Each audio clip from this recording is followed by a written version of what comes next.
Good morning भाई। तो आज हम लोग बात करेंगे एमपी स्पेशल, एमपी हिस्ट्री की क्लास की। ठीक है। ये क्लास सिर्फ आप इसलिए लेना चाहते हैं कि आप लोगों को टेस्ट देना है। ठीक है। तो कोई बात नहीं, लेकिन आप देखिए कुछ टॉपिक हम आपको बताएंगे जहाँ से क्वेश्चंस आते हैं। मेन एग्जाम में ज़रूर मिलेंगे आपको, टेस्ट में मिले ना मिले। ठीक है। मेन एग्जाम मतलब आपके एग्जाम में आते हैं। तो 2-4 मिनट हम लोग टॉपिक पे बात कर लेंगे। इन टॉपिक को आपको नहीं छोड़ना है। जैसे एक टॉपिक क्या है, मध्य प्रदेश में स्वतंत्रता आंदोलन। ठीक है, ये बहुत छोटा टॉपिक नहीं है, बट यहाँ से क्वेश्चंस हर बार आएंगे और बहुत सारे क्वेश्चंस यहाँ से आते हैं। ठीक है। तो मध्य प्रदेश में जो इंडिपेंडेंस मूवमेंट है या freedom struggle in Madhya Pradesh की हम बात कर रहे हैं, तो इसके जो टॉपिक हैं वो आपके कहाँ से शुरू हो जाते हैं। तो आपको जैसे एक क्वेश्चन आता है, मैं क्वेश्चन के थ्रू ही चलूँ तो ज़्यादा बेटर होगा। क्वेश्चन आता है, मध्य प्रदेश के पहले शहीद। ठीक है। तो फर्स्ट फ्रीडम फाइटर के रूप में, शहीद के रूप में कौन माने जाते हैं? कुंवर चैन सिंह को जाना जाता है। ये बहुत बार क्वेश्चन आया है। दूसरा क्वेश्चन इनसे क्या बन जाता है, मध्य प्रदेश के मंगल पांडे क्या कहलाते हैं ये? मध्य प्रदेश के मंगल पांडे। और मध्य प्रदेश के प्रथम शहीद का दर्जा किनको दिया गया है? नरसिंहगढ़ रियासत के राजकुमार कुंवर चैन सिंह को। ठीक है। फिर इन्हीं से जैसे और क्वेश्चन बन जाता है कि इनकी छतरी, छतरी समझते हैं आप लोग? ठीक है। तो छतरी जो है वो कहाँ पर स्थित है? तो सीहोर में स्थित है। ठीक है। तो इनकी छतरी जो है वो कहाँ पर है? सीहोर में स्थित है। और इन्होंने कब युद्ध किया था अंग्रेजों के? यही बस मुद्दा है कि आपको डेट याद होनी चाहिए एग्जैक्टली exactly। तो 1824 में। अच्छा, एक ऑप्शन आपका 1842 आएगा, मैं आपको पहले ही बता देता हूँ क्या आएगा। 1824 और 1842। तो 1842 में भी बहुत इंपॉर्टेंट विद्रोह है जिन्हें हम बुंदेला विद्रोह के नाम से जानते हैं। तो ये क्या है? बुंदेला रिवॉल्ट है। ठीक है। बुंदेला विद्रोह बहुत इंपॉर्टेंट है। 1824 में कौन? तो कुंवर चैन सिंह जो है, इन्होंने अंग्रेजों के विरुद्ध युद्ध किया था या विद्रोह किया था। और कहाँ से किया था इन्होंने? सीहोर से किया था। अब कितने क्वेश्चन बन गए? 4। पहला, मध्य प्रदेश के प्रथम शहीद कुंवर चैन सिंह। मध्य प्रदेश के मंगल पांडे कुंवर चैन सिंह। बात समझ में आ रही है ना? कुंवर चैन सिंह कहाँ के राजकुमार थे? नरसिंहगढ़ रियासत के। और इन्होंने अंग्रेजों के विरुद्ध युद्ध कब किया? तो 1824 में किया। और कहाँ किया था? तो सीहोर में किया था। इसीलिए इनकी जो छतरी है वो सीहोर में स्थित है। ठीक। ये एक बात हुई जो हमने आपको एक एग्जाम्पल दिया, यहीं से हम देखें तो मध्य प्रदेश में स्वतंत्रता आंदोलन वास्तव में शुरू होते हैं। फिर आपका एक इम्पॉर्टेंट क्वेश्चन बनता है बुंदेला विद्रोह से। अच्छा, बुंदेला विद्रोह में अभी तक जो ट्रेंड रहा है एग्जाम में क्वेश्चंस आने का, वो एक ही मेन ट्रेंड है। वो क्या है? नेतृत्वकर्ता।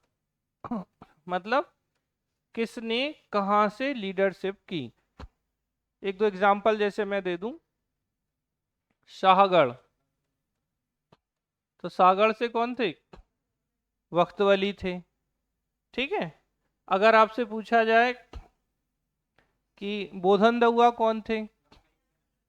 ठीक है। तो ये जो शाहगढ़ के वक्त वली थे, इनके सेनापति थे बोधन दउआ। कौन थे? बोधन दउआ। अच्छा, आपको एक और बात यहाँ ध्यान रखनी है, जैसे एमपी के इतिहास में या भारत के इतिहास में, ऐसे तो सब में रखनी चाहिए लेकिन हिस्ट्री में स्पेशली, कि चीज़ें अगर आप मल्टीपल टाइम्स रिवाइज नहीं करेंगे, अभी सब समझ में आएगा। ठीक है। आपको याद भी हो जाएगा, एक क्षण आपको ऐसा लगेगा, आपको कॉन्फिडेंस भी रहेगा। लेकिन जैसे ही आप इसे छोड़ते हैं तो चीज़ें कैसी हो जाती हैं, धुंधली धुंधली याद आती है। मतलब ऐसा नहीं कि बिल्कुल नहीं आएगा, आएगा, याद भी रहेगा, बट कई बार आपके दो ऑप्शन में आप फंस जाते हैं। जैसे अभी इन्होंने बोल दिया 42, तो 24 या 42। ऐसे में ही क्या होता है कि आपका क्वेश्चन गलत हो गया। अच्छा, अब तकलीफ इस बात की बहुत होती है कि हमें पता था, तो आपको मतलब बोले ना 0.0001% भी कंफ्यूजन नहीं होना चाहिए, और पेपर के दबाव में कंफ्यूजन आता है आपको। और एक और बात है, ऐसा नहीं कि आपको याद नहीं रहती हैं चीजें, इतनी याददाश्त अच्छी होती है, याद भी हैं चीजें, लेकिन पेपर का प्रेशर है। अब यहाँ हिस्ट्री में बायोलॉजी लग गई। बायोलॉजी मतलब कि दबाव तनाव के समय एड्रीनलिन हार्मोन काम करता है। कौन सा हार्मोन? एड्रीनलिन। तो एड्रीनलिन को हम क्या कहते हैं? स्ट्रेस हार्मोन, तनाव हार्मोन। पूछा गया क्वेश्चन है प्री में ये भी, कि दबाव में तनाव में परीक्षा के समय कौन सा हार्मोन निकल जाते हैं, तो एड्रीनलिन निकल जाते हैं, इसी को एपिनेफ्रिन भी बोलते हैं। तो अब क्या हुआ, जैसे ही हम थोड़े प्रेशर में आए, दबाव में आए, तो एड्रीनलिन निकल गया। अब एड्रीनलिन क्या है? लड़ो या भागो। अब दो स्थिति हैं, लड़ो मतलब क्वेश्चन से लड़ो, या क्वेश्चन से भागो। तो प्राइमरी रूप में कई लोग कहते हैं चलो भाग लो, बाद में देखेंगे। अब आखिरी में भी आपको लड़ना तो है ही, तो लो मर, या तो जय भगवान जी लगा दिया। तो ये दबाव तनाव आपको चीजें भुलाने में भी हेल्प करता है। तो आपको अब वो दबाव तनाव कब नहीं होगा? जैसे सीधी बात है, क्या हम अपना नाम कभी भूलते हैं? क्योंकि हमने बहुत बार सुना है। बस नाम ही तो है हिस्ट्री में भी। अगर आप देखोगे तो हिस्ट्री में क्या है? नाम है, ईयर है, और आपको इन्हें जिस तरीके से हम आपको रिपीट कराते हैं, आपको रिपीट करना पड़ेगा। अगर आपने रिपीट नहीं किया तो विश्वास मानो, जैसे मान लो अब 10 क्वेश्चन आए, आपसे साथ ही बने, लेकिन आपने एक दो क्वेश्चन दबाव में या कंफ्यूजन में गलत कर दिए, तो उस स्थिति में क्या होगा? आपका सिलेक्शन प्रभावित ना हो, लेकिन आपको दुख होगा कि यार ये हमें पता था और हमसे गलती हो रही है। तो ये गलती नहीं होनी चाहिए। तो एक तो टॉपिक हमारा क्या है जिसको आपको बहुत अच्छे से, अच्छा, बिल्कुल शुरू से शुरू करोगे तो स्वतंत्रता आंदोलन तक भी आप मध्य प्रदेश के इतिहास में ढेर हो जाते हो। तो आपको क्या करना है कि हमें उल्टे चलना है। ठीक है, आप हमेशा एबीसीडी से नहीं चलना। तो एक तो स्वतंत्रता आंदोलन वाला, तो हमने एक टॉपिक का नाम क्या बता दिया? बुंदेला विद्रोह। एक और इम्पोर्टेंट टॉपिक क्या है? मध्य प्रदेश की 1857 की क्रांति। और इस टॉपिक को तो आप मध्य प्रदेश और इंडिया दोनों के पॉइंट से बहुत अच्छा रखो। अगर आप देखोगे यूजुअली प्रीवियस ईयर क्वेश्चंस में, एग्जाम के ट्रेंड में, कि यहाँ से क्वेश्चन आ ही रहा है। ठीक है, तो एक मध्य प्रदेश में 1857, और यहाँ पर भी बस एक ही चीज है। अब जैसे जैसे डिटेल में पढ़ते हैं तो ये बहुत है, मतलब एक पूरी क्लास 1857 की क्रांति ले सकती है, लेकिन हमें सिर्फ क्या करना है? वही फिर से, किसने कहाँ से नेतृत्व किया। जैसे अभी मैंने बोला, यहाँ इनके सेनापति कौन थे? बोधन हुआ। तो 1842 के बुंदेला विद्रोह में जो शाहगढ़ के वक्तवली थे, वो अंग्रेजों के साथ थे, लेकिन 1857 की क्रांति में इन्होंने अंग्रेजों के विरुद्ध विद्रोह किया। किसके विरुद्ध? अंग्रेजों के विरुद्ध। और इन्हीं के सेनापति थे बोधन हुआ। बात समझ में आ रही है आपको कि नहीं आ रही है? तो यहाँ भी आपको किस पे फोकस करना है? 1857 की क्रांति से संबंधित नेतृत्वकर्ताओं पे। और आप ये मान के चलो कि या तो यहाँ से क्वेश्चन आएगा, नहीं तो यहाँ से क्वेश्चन तो आता ही है। मुझे तो नहीं याद है अभी तक के पेपर में कभी भी कि 1857 की क्रांति के नेतृत्वकर्ता नहीं पूछे गए हों एमपी में। ठीक है, मतलब बहुत, और इवन ये मेंस के लिए भी बहुत इंपॉर्टेंट क्वेश्चन। तो ये दूसरी इंपॉर्टेंट बात हो जाती है। तीसरी बात, ठीक है, सृजन पीठ। कौन से पीठ? सृजन पीठ। एक मिनट।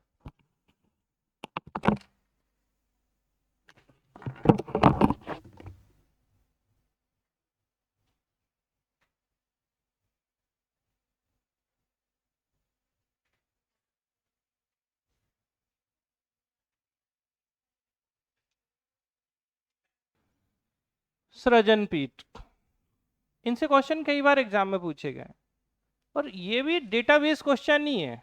जैसे एक एग्जांपल हम लेते हैं, भोपाल में बरकतुल्लाह विश्वविद्यालय है, बीयू है, बीयू यूनिवर्सिटी, बरकतुल्लाह यूनिवर्सिटी। तो बरकतुल्लाह यूनिवर्सिटी में जो, बीयू लिख देते हैं, बीयू में सृजन पीठ कौन सा है? ठीक है, तो इस सृजन पीठ का नाम क्या है? तो निराला सृजन पीठ है। अब बचपन में हिंदी में आपने नाम पढ़ा होगा एक, क्या नाम है इनका पूरा? सूर्यकांत त्रिपाठी निराला। तो ये जो सूर्यकांत त्रिपाठी निराला हैं, कौन है? सूर्यकांत त्रिपाठी निराला, इनके नाम पर निराला सृजन पीठ कहाँ स्थित है? बरकतुल्लाह यूनिवर्सिटी भोपाल में। ऐसे ही इंदौर में अलग है। जबलपुर में, जैसे जबलपुर में रानी दुर्गावती विश्वविद्यालय है, तो रानी दुर्गावती विश्वविद्यालय में सृजन पीठ कौन सा है? तो ये एक लिस्टिंग है जो हम आपको पढ़ाएंगे और ये क्वेश्चन हमारा कवर हो जाएगा। तो इस तरीके से एक एक चीज़ों को हमें देखते जाना है और चीज़ों को कवर करना है। जैसे एक क्वेश्चन जो है ना आपके साहित्यकारों से आता है। किससे आता है? ठीक है। अच्छा, ये मेंस के लिए भी इम्पोर्टेंट है आर्ट एंड कल्चर में। अब साहित्यकार में जैसे आप किसी का भी नाम ले लो, चलो जैसे मैं पूछता हूँ आप बताना। अरे नहीं, मैं पूछूंगा। ठीक है, सुभद्रा कुमारी चौहान नहीं पूछेंगे, आपको पता है तो हम वो पूछेंगे जो आप भूल जाओ। तो बताइए, कसाई खाना आंदोलन कब और किसने और कहाँ शुरू किया? कोई मत बोलिए। ठीक है, ठीक है।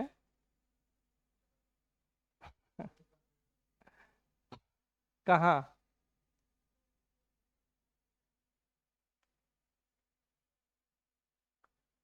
हाँ मैडम, हाँ मैडम।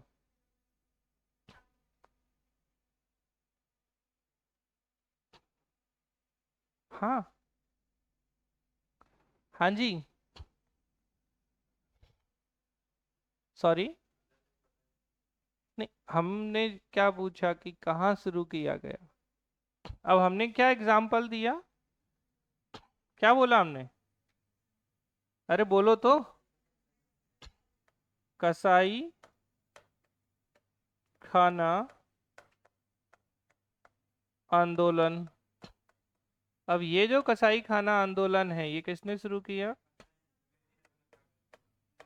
माखन लाल चतुर्वेदी। कौन से वेदी? तो माखन लाल चतुर्वेदी जो एक भारतीय आत्मा। अच्छा, एक बात और बताओ कि कोई ऐसा बच्चा भी है जिसने 10th तक हिंदी ही नहीं पढ़ी हो? पढ़ी है ना सबने? ठीक। अरे होते हैं बहुत, फ्रेंच लेके कहीं कुछ, आजकल बच्चे बहुत होशियार हो गए हैं, हिंदी को भी नहीं महत्व। तो ये जो माखनलाल चतुर्वेदी हैं, इन्हें हम किस नाम से जानते हैं? एक भारतीय आत्मा। किस नाम से? एक भारतीय आत्मा के नाम से हम इन्हें जानते हैं। अब ये क्वेश्चन भी पूछा गया है कि एक भारतीय आत्मा कौन है। फिर कसाई खाना आंदोलन किसने शुरू किया? तो ये हमारा कौन सा टॉपिक हो गया? मध्य प्रदेश के स्वतंत्रता आंदोलन वाला। इसी कसाई खाना आंदोलन को हम क्या बोलते हैं? रतौना सत्याग्रह। तो ये जो रतौना सत्याग्रह या कसाई खाना आंदोलन एक ही नाम है, मतलब एक ही चीजें हैं दोनों। चूंकि ये रतौना सत्याग्रह इसलिए कहते हैं क्योंकि रतौना जो जगह है वो सागर में है।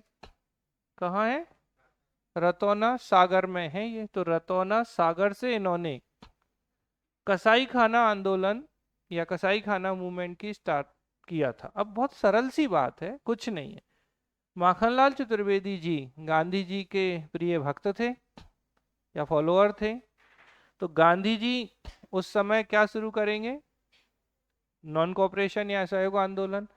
तो यहाँ पर सागर में एक कसाई खाना स्थापित कर रहे थे अंग्रेज, जिसके विरोध में इन्होंने, जानते हो ना कसाई खाना, जहाँ पे गाय भैंस बाकी पशुओं को काटा जाता है, तो उसके विरोध में इन्होंने कसाई खाना आंदोलन रतौना सागर से स्टार्ट कर दिया। तो इसे रतौना सत्याग्रह कहा गया। और ये कब स्टार्ट हुआ? तो 1920 में। ठीक है। अब ये वाली बात यहाँ की है, लेकिन व्यक्ति कौन है? साहित्यकार है माखनलाल चतुर्वेदी, एक भारतीय आत्मा। अब इन्होंने क्या, तो इन्होंने कौन सी पत्रिका? तो इन्होंने कर्मवीर पत्रिका का प्रकाशन किया 1920 में। और ये कहाँ से किया? जबलपुर से।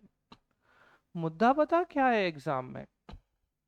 अच्छा, आपको दोनों पता है लेकिन याद ना आए, और इतने पे भी अगर क्वेश्चन गलत हो जाए, पता चले कि जबलपुर से हो गया रतौना सत्याग्रह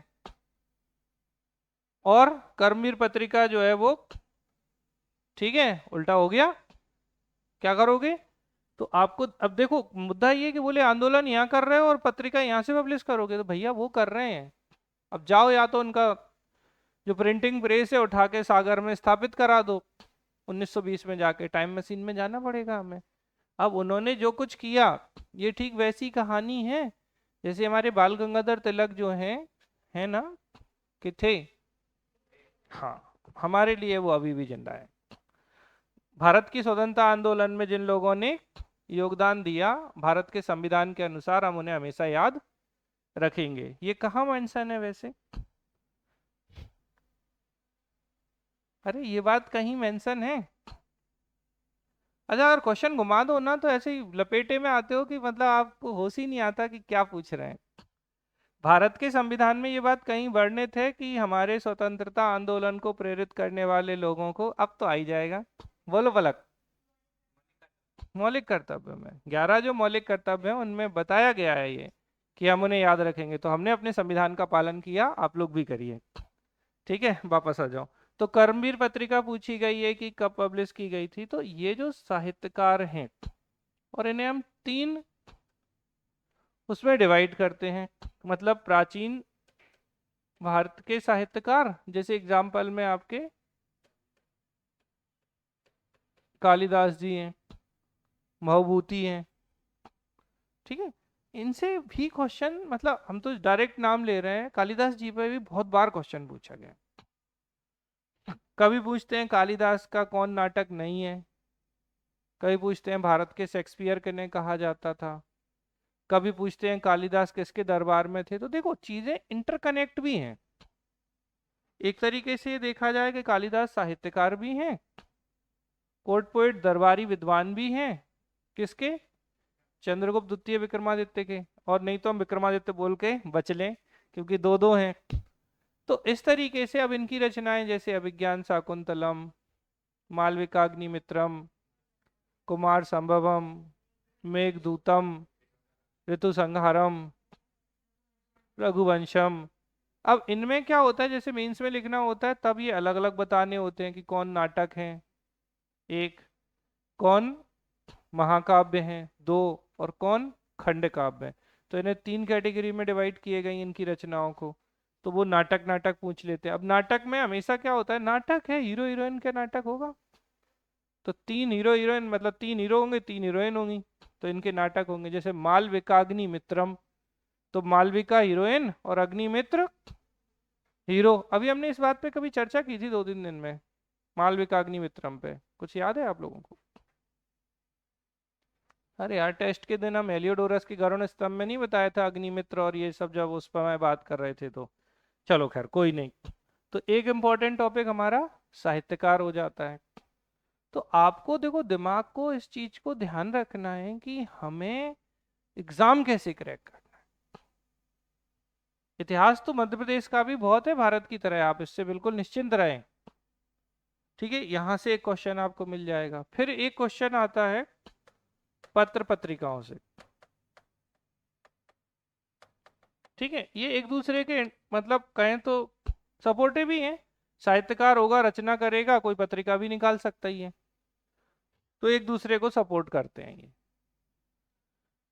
ठीक है, इसके अलावा आपके किले, महल, मंदिर, ठीक है, मेले, और क्या, मकबरे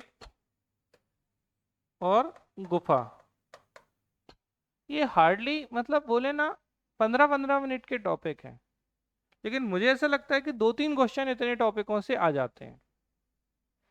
या तो किला पूछेगा, किला नहीं पूछेगा तो मंदिर महल पूछ लेगा, मंदिर पूछ लेगा, मेले पूछ लेगा, मकबरे पूछ लेगा, और गुफा पूछ लेगा, और कई बार तो सब पूछ लेगा। तो हमने 6 टॉपिक बताए, तो 6 में से कम 3। हाँ जी बोलिए, बोल लो ना, आगे तो बोलो क्या कह रहे हो। मकबरे, अच्छा मुद्दा है। समाधि स्थल जानते हो? कुछ तो बोलो, हाँ ना? हाँ जानते हो। क्या होता है समाधि स्थल, बताओ, फिर हम मकबरा बताएंगे आपको। अरे बोलो ना। हाँ, जहाँ पे समाधि होती है तो हिंदू धर्म में उसे समाधि स्थल कहते हैं और मुस्लिम धर्म में उसी को मकबरा कह देते हैं। ठीक है।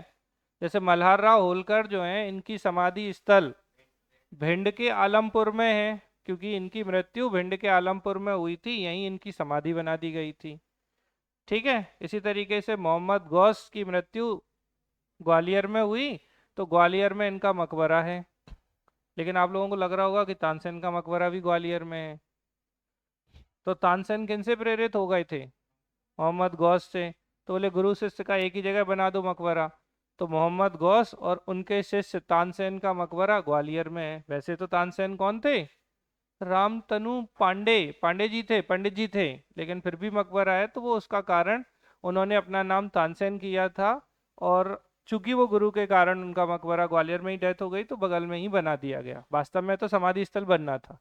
लेकिन जैसे अब आप देखोगे, तानसेन के जो गुरु भाई हैं, गुरु भाई मतलब, ठीक है, एक गुरु के पढ़ाए हुए शिष्य आपस में क्या कहलाते हैं? गुरु भाई कहलाते हैं। तो इनके एक गुरु थे, गुरु बहन है। हाँ, हम सोच रहे थे कि तो आपको ये ध्यान रखना है कि स्वामी हरिदास जो थे, उन्होंने बैजू बावरा और तानसेन दोनों को शिक्षा दी थी। तो बैजू बावरा और तानसेन गुरु भाई थे। मोहम्मद गौस के शिष्य नहीं थे बैजू बावरा। तो बैजू बावरा हिंदू थे, और इन्होंने इनका क्या बनेगा? तो समाधि स्थल बनेगा। उम्मीद है कि समझ में आ गई होगी बात। जल्दी से हाँ बोलो। अरे जिसने पूछा है उससे। क्यों गायब हो गए क्या? इतना लेट क्यों हो भाई? चलो। हाँ बढ़िया, ऐसे ही बोलना है, हाँ सर हाँ। तो किले, महल, मंदिर, मेले, मकबरे, समाधि स्थल, इससे पहले पत्र पत्रिकाएं, समाचार पत्र, इनको आप जैसे पत्र निकाला, पत्रिका निकाली, समाचार पत्र निकाला। मजेदार बात मैं आपको बताऊं कि ज्यादातर लोग पढ़ने के दौरान पता क्या है, इतिहास में क्या पढ़ते रहते हैं? प्रागैतिहासिक काल, प्री हिस्टोरिक पीरियड। और उसी पीरियड में से फिर थोड़े आगे आते हैं तो अलग अलग राजवंश, और उन्हीं राजवंश को पढ़ते पढ़ते वो पगला जाते हैं। तो आपको ये याद रखना है। इसके अलावा एक क्वेश्चन आपके अभिलेख से आएगा। वैसे तो मैं इसके लिए एक ही अभिलेख बोलता हूँ, वो है मंदसौर अभिलेख।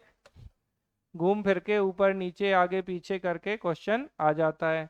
अशोक के स्तूपों से क्वेश्चन आ जाता है, अशोक के अलावा और भी जो स्तूप हैं, तो अभिलेख, स्तूप, इनसे क्वेश्चंस बनते हैं। इनको आपको ध्यान, अच्छा आप देखोगे तो बहुत सारे डायमेंशंस में वो क्वेश्चन को लेके जा रहा है। तो स्तूप, अभिलेख, इनसे क्वेश्चन बन जाते हैं। फिर आपको जो साइट या स्थल है, वो सीधे याद रखने हैं कि वो कहाँ हैं और वो किस पीरियड के हैं, बस। मतलब उनका टाइम पीरियड कौन सा है, वो प्रागैतिहासिक साइट, प्री हिस्टोरिक पीरियड है, ठीक है, या फिर वो कौन से हैं, और कौन सी हो सकती है? भाई जैसे स्टोन एज को 3 हिस्सों में डिवाइड करते हैं। हाँ, कौन कौन सी? स्टोन एज, हाँ जी, पेलियोलिथिक, मीजोलिथिक और नियोलिथिक। तो पुरापाषाण, मध्य पाषाण, नवपाषाण काल, या फिर चैल्कोलिथिक। चैल्कोलिथिक क्या होते हैं? क्या? ताम्र पाषाण। हाँ, कॉपर वाले। तो ये जैसे कायथा पूछा गया था, तो कायथा में किन की जन्मभूमि है? बरामेर की जन्मभूमि है, और कायथा जो है वो उज्जैन में स्थित है। आपको लग रहा होगा हमने पहले भी इस बात पर डिस्कशन किया, तो अगेन क्यों आ गए हम? और हम 20 मिनट हो गए हैं हमें 2 मिनट की बोल के।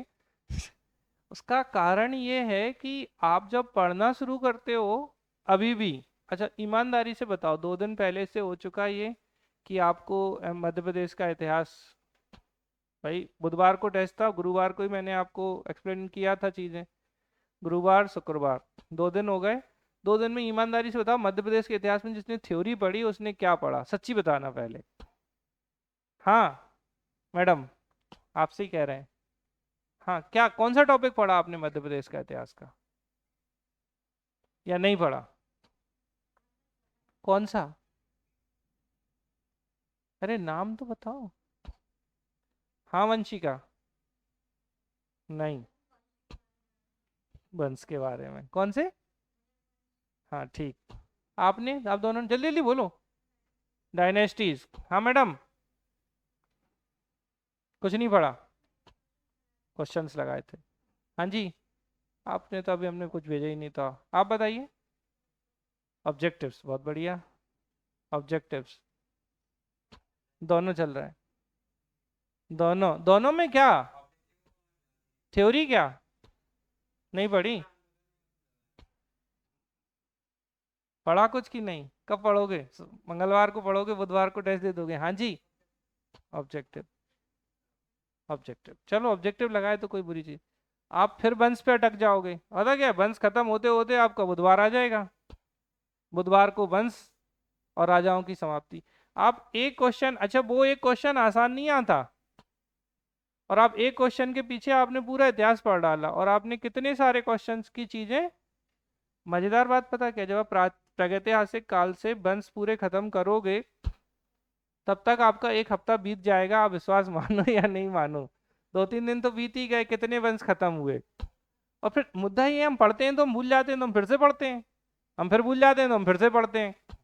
तो आपको बेटा ध्यान रखना है इस बात का कि देखो, हम भी आपको नोट्स देंगे तो शुरू से लेके आखिरी तक देंगे, लेकिन हमने ये थोड़ी कहा कि पढ़ना शुरू से आखिरी तक है। तो आपको क्या करना है, देखो आपको जैसे सृजन पीठ है, अभी 2 मिनट पढ़ेंगे और खत्म हो जाएंगे। ठीक है, ये पढ़ो ना पहले। ठीक है, ये पढ़ लो 1857 क्रांति, 1842 का, या मध्य प्रदेश में स्वतंत्रता आंदोलन। अच्छा कितनी, मतलब मुश्किल से 30 आंदोलन होंगे, 30 भी नहीं होंगे मेरे हिसाब से तो।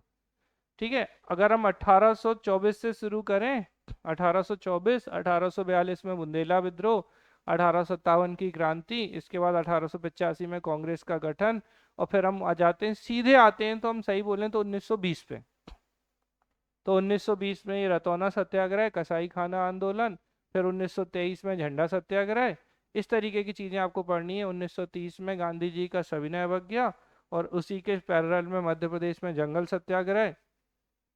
1931 में मध्य प्रदेश का जलियांवाला बाग हत्याकांड, जिसे हम किस नाम से जानते हैं, चरण पादुका नरसंहार। फिर 1931 में ही एक और घटना, पंजाब मेल हत्याकांड, प्रजामंडल।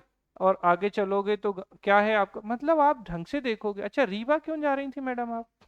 रीवा में कौन सा आंदोलन हुआ है? अरे माइंड में अब बुला देते हैं ना हम कि रीवा क्यों गए आप। हाँ, रीवा वाली लड़की आज आई नहीं है, आप क्यों रीवा गए? उसकी जगह चले गए। मम्मी पापा को ऐसा ना लगे मेरी बिटिया कहाँ है। हैं, गोद ली हुई बेटी बन गई। रीवा में चावल आंदोलन हुआ था। क्या हुआ था? चावल आंदोलन या जबरिया लेवी। क्या कहते हैं? चावल आंदोलन या जबरिया लेवी। तो बेटा देखो, आप हमेशा याद रखो, हम बौद्धिक प्राणी है ना, इंटेलेक्चुअल पर्सन बोला जाता है मानव को। हम अगर बुद्धिमत्ता का प्रयोग नहीं करेंगे, हम भी अगर गधों की तरह पढ़ेंगे, अब हम सीधे शब्दों में बोलें तो मूर्खों की तरह पढ़ेंगे ना, हम सिलेबस को टाइम बाउंडेड कभी कवर कर ही नहीं पाएंगे। और हमें सिलेबस से मतलब नहीं है, हमारा उद्देश्य क्या है? सिलेक्शन। और सिलेक्शन के लिए मैं फिर बार बार बोल रहा हूँ, हर सब्जेक्ट में ये लूप होल होता है कि जहां से ज्यादा क्वेश्चन आते हैं वो सेक्शन छोटा होता है, और जहां से कम क्वेश्चन आते हैं वो सेक्शन बहुत बड़ा होता है। और ये इतिहास को डालने का वजह ही यही थी कि आप देखें कितने होशियार हो। अच्छा एग्जामिनर भी हंसता है, मेहरा सर भी हंसते हैं इस बात पे कि बच्चे कितने मूर्ख हैं, वो सब पढ़ते रहते हैं और हम पूछते ही नहीं है।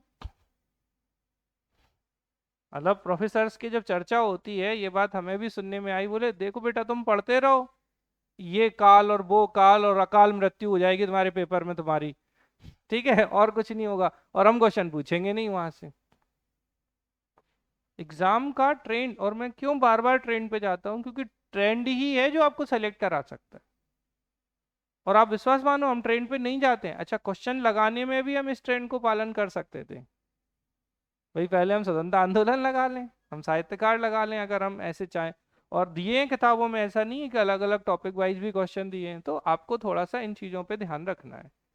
ठीक है, ओवरऑल जो रिव्यू है यही है। साइट आती हैं, स्तूप आते हैं, अभिलेख आते हैं, साहित्यकार हैं, पत्र पत्रिकाएं, समाचार पत्र हैं, किले महल मंदिर, मेले मकबरे, समाधि स्थल, गुफाएं वगैरह हैं, सृजन पीठ है, 1857 की क्रांति, मध्य प्रदेश में स्वतंत्रता आंदोलन में, ये सब इंक्लूड हो जाता है। आपको मैक्सिमम फोकस इन्हीं चीजों पे करना है।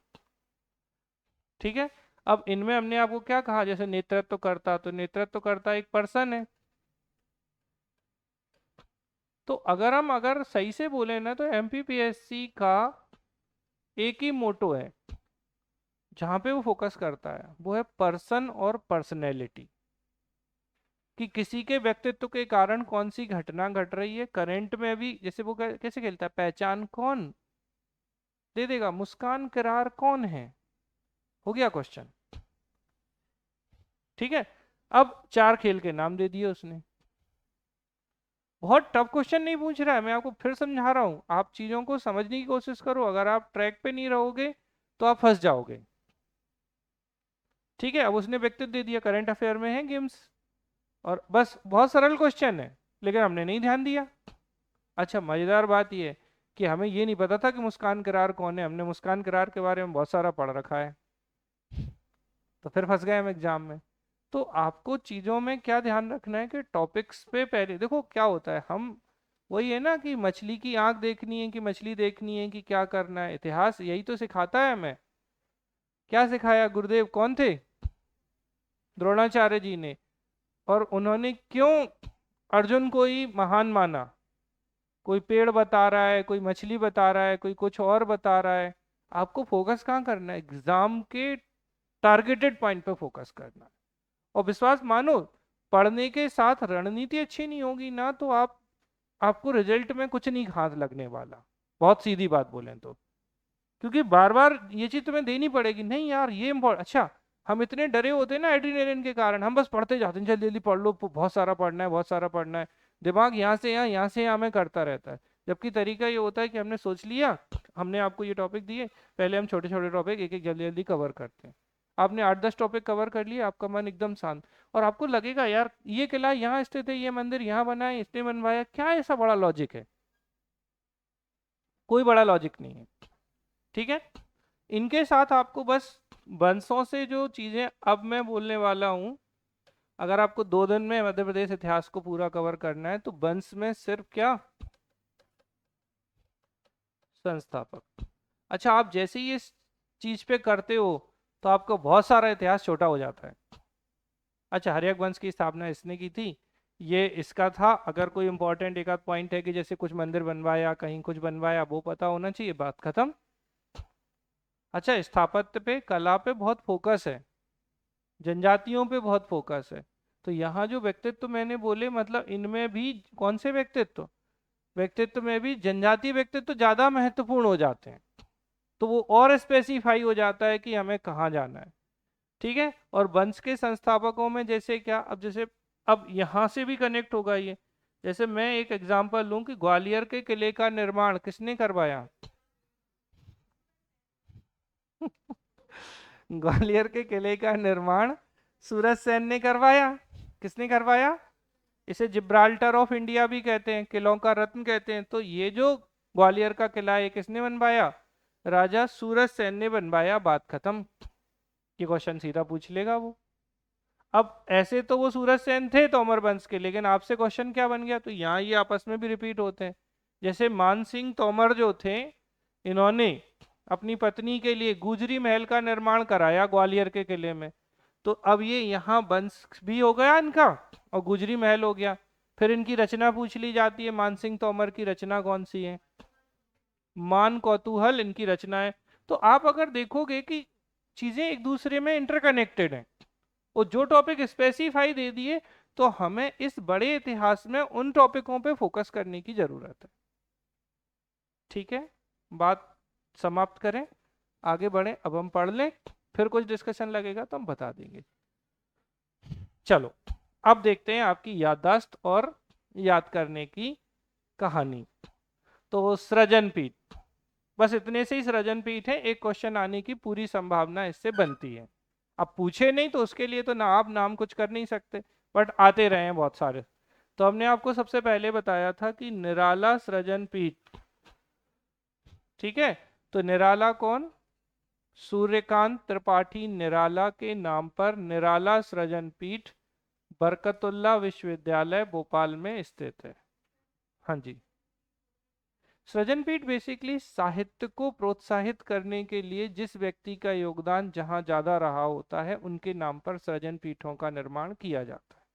ठीक है, अच्छा रहा पूछ लिया, कई लोगों के मन में सवाल होगा ये। गजानन माधव मुक्ति बोध, ठीक है। तो ये जो गजानन माधव मुक्ति बोध है ये हरि सिंह गौर विश्वविद्यालय सागर में। तो गजानन माधव कहाँ है? सागर में। तो गजानन, गजानन, गजानन समझते हो किनको बोलते हैं? गणेश जी को। और गज किसको बोलते हैं? हाथी को। और हाथी को क्या पसंद होता है? पानी। तो सागर। करो कनेक्ट, जितना कनेक्ट हो सकता है वैसे कनेक्ट कर लो। हरि सिंह गौर विश्वविद्यालय मध्य प्रदेश का पहला विश्वविद्यालय है, ये भी क्वेश्चन पूछा गया है। तो ये फर्स्ट यूनिवर्सिटी है एमपी की। कैसी है? कब स्थापित हुई है? तो 1946 में ये स्थापित हुई थी, ये क्वेश्चन भी आ चुका है। तो 1946 में हरि सिंह गौर विश्वविद्यालय की स्थापना की गई है सागर में 1946 में। और इन्होंने अपना जो पूरा पैसा था इस विश्वविद्यालय को बनाने के लिए दान कर दिया था। और हरि सिंह गौर जो हैं इन्होंने संविधान सभा के सदस्य, सॉरी इन्होंने क्या, ये संविधान सभा के सदस्य भी थे। कौन? हरि सिंह गौर। आगे बढ़े। मुंशी प्रेमचंद्र सृजन पीठ, ठीक। मुंशी प्रेमचंद आप जानते होंगे, बहुत फेमस व्यक्ति हैं मुंशी प्रेमचंद। और इनका सृजन पीठ विक्रम विश्वविद्यालय उज्जैन में स्थित है। तो मुंशी जी कहाँ? विक्रम विश्वविद्यालय उज्जैन में है, ठीक। फिर इसके बाद दुर्गावती सृजन पीठ, निश्चित रूप से अब दुर्गावती विश्वविद्यालय में ही होगा। तो दुर्गावती सृजन पीठ दुर्गावती विश्वविद्यालय में। फिर है राजशेखर सृजन पीठ, ये राजशेखर भी बेटा जबलपुर में। अब राजशेखर कौन है? बहुत बढ़िया, किसके दरबार में? पक्का? महिपाल के दरबार में नहीं थे?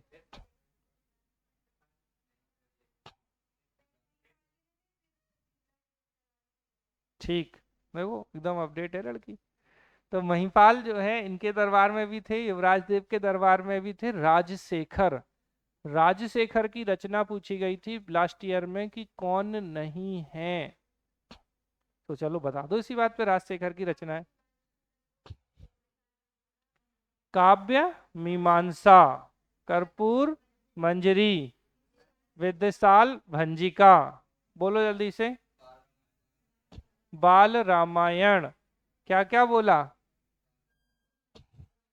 कर्पूर मंजरी, काव्य मीमांसा, विद्यसाल भंजिका, बाल रामायण और बाल भारत। तो इनमें से आपको क्या कर देते हैं कि किसी और की एक रचना डाल देते हैं और फिर पूछते हैं कि ये किसकी नहीं है। अच्छा, यहाँ से रिपीट होने की संभावना पूरी है, मतलब या तो वो सीधा पूछ लेगा विद्यसाल भंजिका किसकी रचना है, या वो पूछेगा कि राजशेखर किसके दरबार में थे, ठीक है। या फिर राजशेखर की रचनाएं सीधा रिपीट ही करेगा एज इट इज, तो पूछ लेगा राजशेखर की रचनाएं कौन नहीं है। तो अलग अलग तरीके से ये क्वेश्चन जो है वो पूछा जा सकता है, लेकिन वो घूमेगा उसका सर्कल इसी के आसपास, ठीक है। तो ये थे राजशेखर। फिर आ गई सुभद्रा कुमारी चौहान, रानी दुर्गावती विश्वविद्यालय जबलपुर में इनके नाम का भी सृजन पीठ है। तो कंफ्यूजन में आपको दुर्गावती सृजन पीठ दुर्गावती विश्वविद्यालय और रानी दुर्गावती विश्वविद्यालय में ही सुभद्रा कुमारी, ये पूछा जा चुका है बेटा, ठीक है। राजशेखर पे क्वेश्चन लास्ट ईयर आया था, तो संभवतः हो सकता है कि सृजन पीठ में पूछ लें। इसके बाद राजेंद्र माथुर पत्रकारिता पीठ डीएवीबी, तो देवी अहिल्याबाई विश्वविद्यालय में राजेंद्र माथुर के नाम पर है। रानी दुर्गावती में सुभद्रा कुमारी चौहान है। राजशेखर जबलपुर में, ठीक है। तो तीन हो गए, दुर्गावती सृजन पीठ, राजशेखर और सुभद्रा कुमारी चौहान, ये तीनों जबलपुर में। सागर में क्या था? गजानन माधव गज, गज जो है वो सागर में डुबकी लगा रहे हैं। तो गजानन माधव मुक्ति बोध जो है सृजन पीठ सागर में स्थित है। भोपाल में, निराला सृजन पीठ भोपाल में है। और मुंशी प्रेमचंद्र, ठीक है, तो मुंशी जी जो है उज्जैन में विक्रमादित्य के मुंशी जी हैं। ठीक है, तो विक्रम विश्वविद्यालय में क्या है आपका, मुंशी प्रेमचंद। ठीक है, आगे बढ़े। कुंजीलाल दुबे, तो बेटा कुंजीलाल दुबे जो है वो मध्य प्रदेश विधानसभा के पहले अध्यक्ष थे। क्या थे ये, first speaker of Madhya Pradesh state legislative assembly. कौन थे,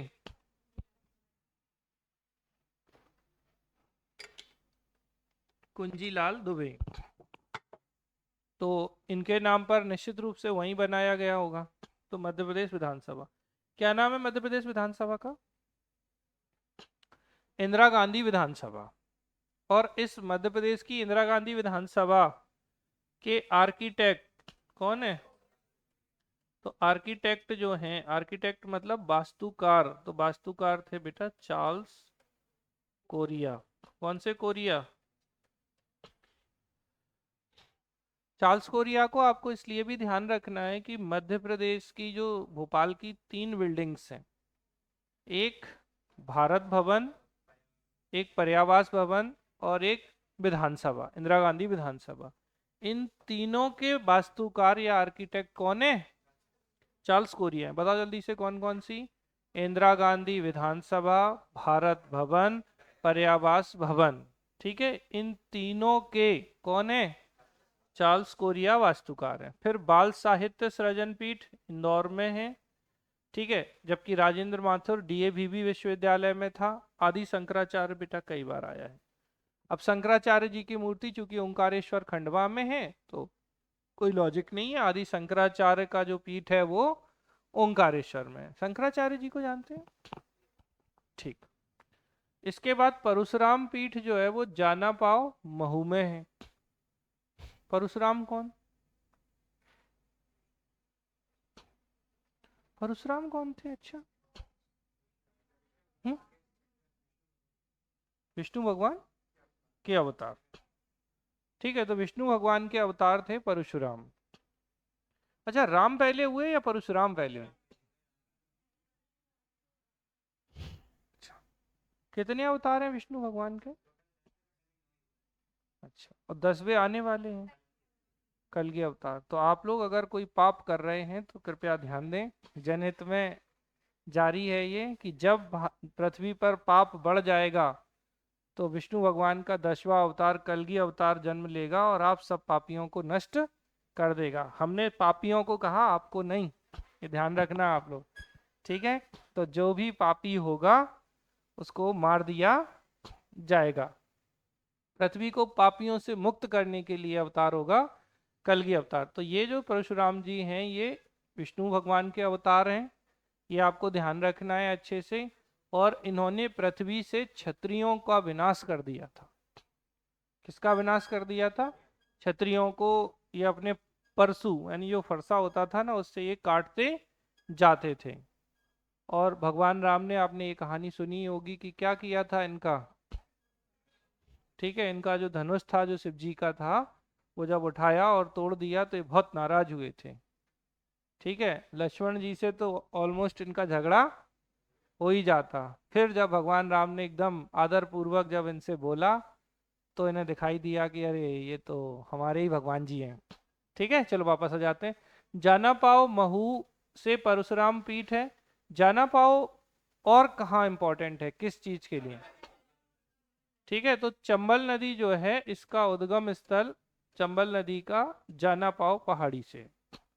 अब देखो मैं आपको फिर कह रहा हूँ, चीजों को जितना आप बिठा सकते हो एक ही प्लेटफॉर्म पे लाके, ठीक है ना, बस तो आपको याद रहेंगी चीजें। मतलब नाम आए नहीं कि आपके दिमाग में हलचल मचनी चाहिए, नहीं नहीं जाना पाओ में कुछ तो था, बड़ा पाव नहीं है ये जाना पाओ है।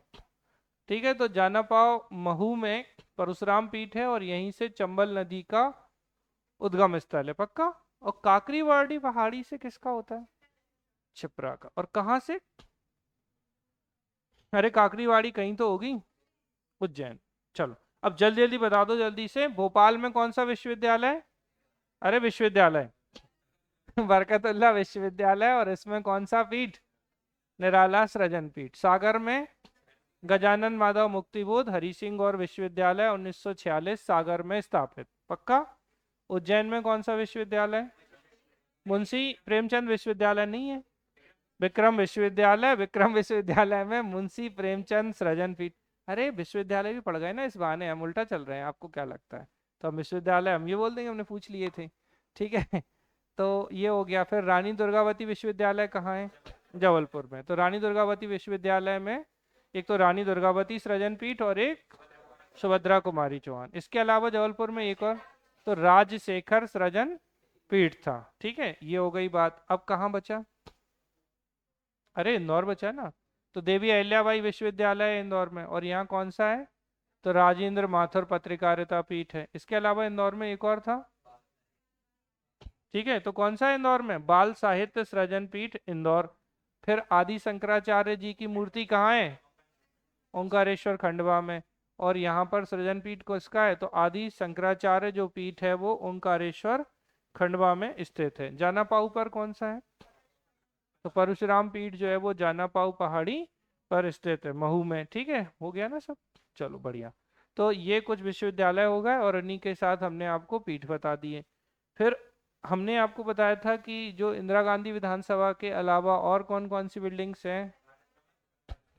पर्यावास भवन भोपाल, भारत भवन भोपाल, इंदिरा गांधी विधानसभा भोपाल, तीनों के वास्तुकार चार्ल्स कोरिया, ठीक है। याद रखेंगे अच्छे से। तो ये हो गया हमारा पहला टॉपिक जो हमें पढ़ना था। किसी को कोई प्रश्न यहाँ तक? लाइव क्लास, ठीक है। दो बातें और छूट गई हैं हमारी। तो महादेवी वर्मा पीठ, तो महादेवी वर्मा जो है अटल बिहारी विश्वविद्यालय, अटल बिहारी वाजपेयी विश्वविद्यालय हिंदी विश्वविद्यालय है, ये भोपाल में ही स्थित है। तो इसमें महादेवी वर्मा है। और गांधी शोध पीठ अहिल्याबाई विश्वविद्यालय में है। तो अब देखो इंदौर में अहिल्याबाई विश्वविद्यालय में दो हो गए, राजेंद्र माथुर और गांधी शोध पीठ। और जबलपुर के विश्वविद्यालय में भी दो थे, दुर्गावती पीठ जबलपुर के विश्वविद्यालय में। जबलपुर में तीन है, ठीक है। एक राजशेखर, एक दुर्गावती और एक सुभद्रा कुमारी चौहान। इंदौर में, इंदौर पीछे कैसे रह जाए? तो इंदौर में भी तीन हो गए। कौन कौन से? महादेवी वर्मा नहीं है, गांधी शोध पीठ अहिल्याबाई विश्वविद्यालय, राजेंद्र माथुर पत्रकारिता और बाल साहित्य सृजन पीठ, ये तीनों इंदौर में हो गए। और भोपाल के अटल बिहारी वाजपेयी विश्वविद्यालय में महादेवी वर्मा पीठ, ठीक है। अच्छा चलो थोड़ा सा गजानन माधव मुक्तिबोध जो थे कहीं थे? कहाँ थे? सागर में थे। तो गजानन माधव मुक्तिबोध की रचना बताओ। चांद का मुंह टेढ़ा। और मुंशी प्रेमचंद की? गोदान गवन, ठीक है। और कोई बचे? हाँ, सुभद्रा कुमारी चौहान की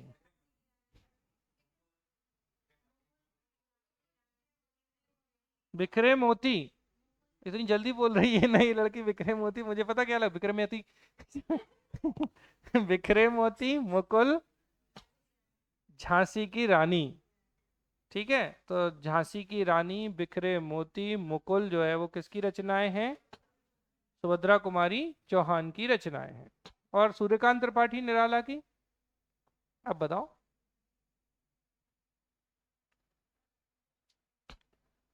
अच्छा चलो मैं उल्टा पूछता हूँ, राह किनारे बैठ जीप पर सवार इल्लियां, ये किन की रचनाएं थी? शरद जोशी, बढ़िया। चलो हो गया यहाँ तक। ये तो हुई बात आपकी। अब देखिए बेटा, एक महाकाव्य पीरियड है, एपिक पीरियड, जिसमें कारूस वंश है। तो कारूस वंश जो है ना, इसके संस्थापक मनु के पुत्र कारूस हैं। कौन है? मनु। अब मनु सुना है? मनु कौन है भाई ये? हाँ, पहला मनुष्य, बिल्कुल ठीक है। मनु और शत्रुपा को पहले पुरुष और स्त्री के रूप में, जैसे अलग अलग धर्मों में अलग अलग पहले पुरुष स्त्री माने जाते हैं ना। पता है सभी धर्मों के आप लोगों को कौन पहला कौन नहीं? चलो अभी समय नहीं है, बाद में बात करें।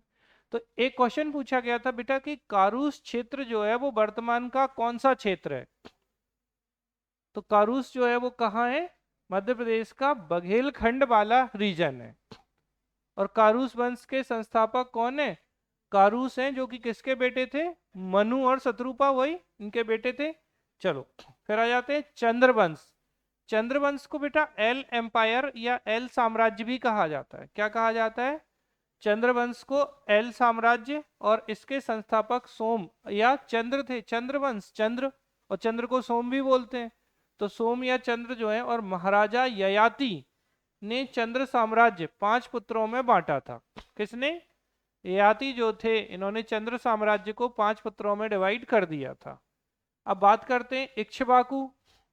तो दंडकारण्य सुना होगा, पूछा जाता है भगवान राम जो है अपने 14 वर्ष के वनवास के दौरान किस क्षेत्र में रहे थे, तो दंडकारण्य में रहे थे। दंडकारण्य कहाँ है ये, छत्तीसगढ़ में, मध्य प्रदेश में नहीं है। हाँ या ना में उत्तर दो बस। चित्रकूट वाला रीजन इसमें नहीं कहाँ शामिल होता है क्या, हाँ कि ना, होता है, सही बताओ, ऐसे नहीं, हम नहीं गए चित्रकूट, आप बताओ। ठीक। इक्ष्वाकु वंश बेटा संस्थापक मनु पुत्र इक्ष्वाकु। तो मनु के एक बेटे कौन थे, कारूस। तो कारूस वंश, मनु के एक बेटे इक्ष्वाकु, तो इक्ष्वाकु वंश। ठीक है, ध्यान रखिएगा। फिर इक्ष्वाकु के पुत्र दंडक। इक्ष्वाकु के पुत्र कौन थे, दंडक। इनके नाम पे मध्य प्रदेश के दक्षिण का क्षेत्र जो दंडकारण्य कहलाया। ठीक है, कहाँ का क्षेत्र, मध्य प्रदेश का दक्षिण का क्षेत्र है, दंडकारण्य कहलाया। रामायण के राम वनवास के समय जिस दंडक वन में रहे, वह छत्तीसगढ़ राज्य के बस्तर जिले का दंडकारण्य क्षेत्र था। तो जहाँ पे राम भगवान रहे हैं वो छत्तीसगढ़ का कौन सा, बस्तर जिले का जो दंडकारण्य क्षेत्र था जहाँ पर भगवान राम रहे थे, वो किसके नाम पर पड़ा, तो इक्ष्वाकु के पुत्र दंडक के नाम पर बना था। दंडक वन भी फेमस है। तो देखिए इक्ष्वाकु वंश के संस्थापक इक्ष्वाकु, चंद्रवंश ये, ठीक है समझ में आ रही, तो चंद्रवंश या एल साम्राज्य तो सोम या चंद्र, और इसके अलावा कारूस वंश के किसके बेटे, मनु के पुत्र कारूस के नाम पर। कारूस क्षेत्र, सिर्फ इतना क्वेश्चन पूछा गया है यहाँ पे कि कारूस क्षेत्र वर्तमान में क्या कहलाता है, तो आपको क्या याद रखना है, बघेलखंड। ठीक है, छोटी सी बातें हैं, उम्मीद है कि आपको समझ में आ गई होगी। फिर है साम्राज्य। तो है साम्राज्य महेश्वर, और इसके संस्थापक यदुपुत्र है थे। कौन थे, है साम्राज्य, है वंश, है वंश के संस्थापक है, ऐसे याद रख लो। और है किसके बेटे, यदु के बेटे, और राजधानी थी महेशमती, ये पूछा जाता है। ठीक है, तो महेशमती, महेश्वर धारवाला, और मध्य प्रदेश के है वंशी राजा कीर्तिवीर अर्जुन जो थे ने लंका नरेश रावण को पराजित किया था। अब तो बहुत इंपॉर्टेंट है, रावण को हराया, समझ रहे हो ना कितने शक्तिशाली रहे होंगे। तो किसने, कीर्तिवीर ने किसको हराया, रावण को हराया। है वंशी राजा महिष्मत, ठीक है, इन्हें महितम भी कहते हैं, इन्हें नर्मदा नदी पर महिष्मती नामक नगर बसाया था। तो महिष्मती नगर किसने बसाया, क्वेश्चन कैसा पूछा जाता है, ये तो कोई भी लगा लेगा कि महिष्मत ने महिष्मती नगर बसाया, लेकिन पूछते हैं किस वंश के शासक ने बसाया। तो है वंश के शासक महिष्मंत या महिष्मत ने महिष्मती नगर जो है बाहुबली वाला बसाया था।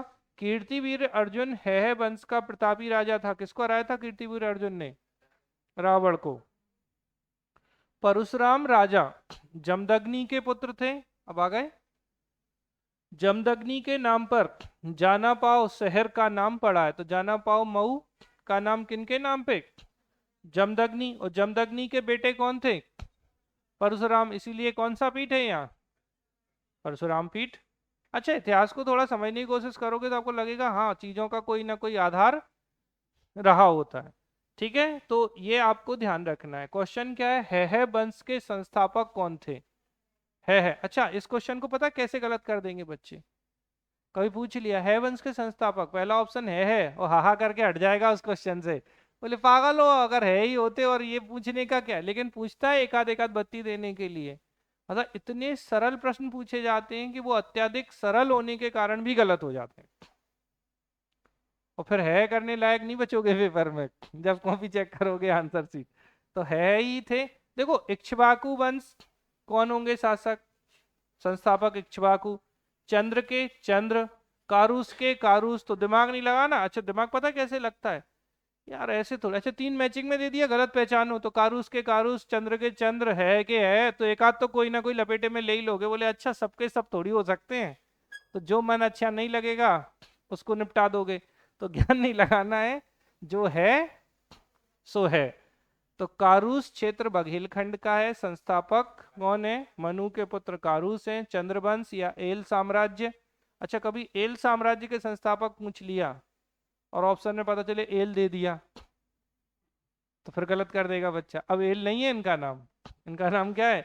सोम्य चंद्र है। मतलब गलती होने की संभावनाएं बहुत होती हैं। तो चंद्रवंश के संस्थापक कौन है? सोमया चंद्र ययाति जो थे, इन्होंने 5 पुत्रों में बांटा था। इक्ष्वाकु, मनु के पुत्र इक्ष्वाकु थे। इक्ष्वाकु वंश, भगवान राम किस वंश के हैं? इक्ष्वाकु वंश के हैं। इक्ष्वाकु के पुत्र दंडक थे। तो दंडक जो है इनके ही नाम पे क्या पड़ा है? मध्य प्रदेश के दक्षिण वाला रीजन, तो दंडकारण्य। और जहां भगवान राम ने वनवास बिताया था वो छत्तीसगढ़ का बस्तर वाला दंडकारण्य का क्षेत्र था। ठीक है, याद रखेंगे। फिर है वंश के संस्थापक यदु के पुत्र है राजधानी महेशमती है, लेकिन महेशमती किसने बनाई? महिष्मत ने। ठीक है, तो याद रखिएगा महिष्मंत या महितम ने नर्मदा नदी के तट पर बनाया था। और कीर्तिवीर अर्जुन जो है वो सर्वाधिक शक्तिशाली शासक थे इस वंश के। किसको हराया? रावण को हराया था। और जमदग्नि के पुत्र कौन थे? परशुराम थे। और परशुराम पीठ जो है वो जानापाव मऊ में, और जानापाव जो नाम रखा गया वो जमदग्नि के नाम पर रखा गया था। ठीक है, ध्यान रखेंगे। फिर एक क्वेश्चन बेटा पूछा गया था कि निषाद जो जाति है वो कहाँ पाई जाती है? तो सतपुड़ा और विंध्याचल के जंगलों में पाई जाती है निषाद। ठीक है, कहाँ? सतपुड़ा। तो शत्रुघ्न जो है प्रभु राम के छोटे भाई थे, के पुत्र शत्रुघाती के नाम पर का शासन जो है वो विदिशा राजधानी कुशावती पे था। तो देखिए अब भगवान राम 4 भाई, राम लक्ष्मण भरत शत्रुघ्न। अब शत्रुघ्न पे आ जाओ। तो शत्रुघ्न के पुत्र शत्रुघाती, और शत्रुघाती का शासन कहाँ था? विदिशा। और विदिशा की उस समय राजधानी क्या होती थी? कुशावती। ठीक है, जनश्रुति के अनुसार मध्य प्रदेश के पन्ना राज्य की जो नींव है, पन्ना, ठीक है, भगवान राम के पुत्र कुश के वंशजों ने। अब भगवान राम को 2 बेटे थे, लब और कुश। तो कुश के जो वंशज थे उन्होंने पन्ना राज्य की स्थापना की थी। अब ये क्वेश्चन कैसे गलत हो सकता है? आपसे पूछेंगे पन्ना राज्य की जो नींव है वो किसने रखी, और आप सीधे चले जाओगे छत्रसाल महाराज के ऊपर और उनके वंशजों पर। तो थोड़ा ध्यान देना, नींव जो रखी है वो किसने? कुश के वंशजों ने रखी है। रामायण काल में यदुवंशी राजा मधु जो दंडकारण्य के शासक थे, अयोध्या नरेश दशरथ के समकालीन थे। अयोध्या के दशरथ थे, इनके समकालीन दंडकारण्य में कौन थे? मधु थे। जबकि महाभारत काल में यदुवंशी राजा नरेश नीलबिंद और अनुबिंद क्रमशः अनूप, अवंती और विदिशा के शासक थे। अब पता है इसमें यूपीएससी ने यहां से क्वेश्चन पूछा है महाभारत कालीन, और अच्छा यूजीसी नेट ने मैचिंग में डाला है कि महाभारत काल के शासक और उनके राज्य मैच करो कौन सही नहीं है। अब हमने पहले ही नहीं पढ़ा ही नहीं है कि नीलबिंद अनुबिंद कौन थे, तो काय की मैचिंग और काय का क्या, कुछ नहीं। तो देखो नील कहाँ? अनूप में। अनूप क्या है? अनूप जो है वो निमाड़ है। एक बिंद अवंती, बिंद कहाँ पे शासन करते थे? अवंती पे। और अनुबिंद कहाँ करते थे? विदिशा में। तो अनुबिंद, अनुबिंद, बिंद, तो अनुबिंद विदिशा, बिंद अवंती और नील अनूप में शासन करते थे।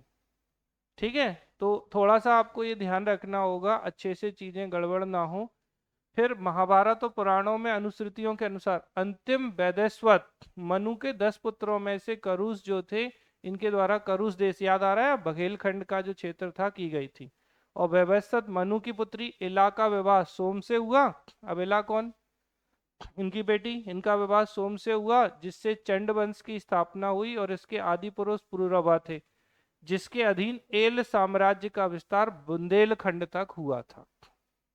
ठीक है, तो थोड़ा ध्यान रखिएगा। ययाति के पुत्र यदु द्वारा स्थापित यादव वंश का राज्य चरमणवती यानी कि चंबल, ये क्वेश्चन पूछा गया है ज्योग्राफी में कि चरमणवती किस नदी का नाम है, या चरमावती।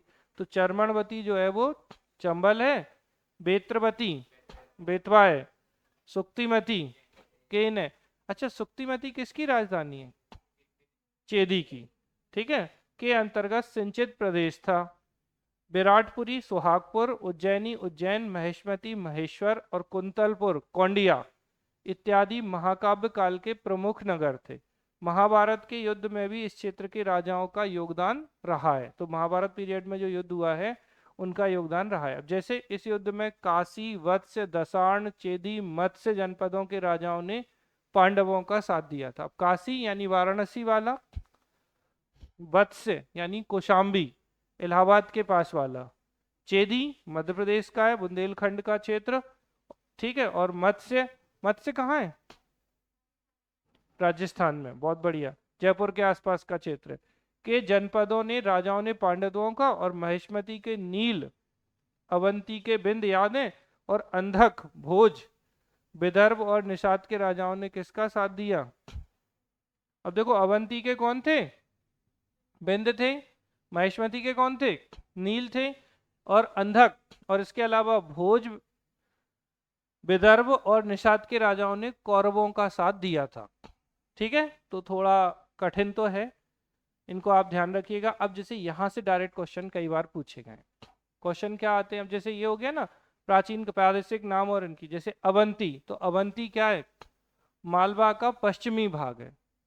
अच्छा, मालवा का पूर्वी भाग क्या है?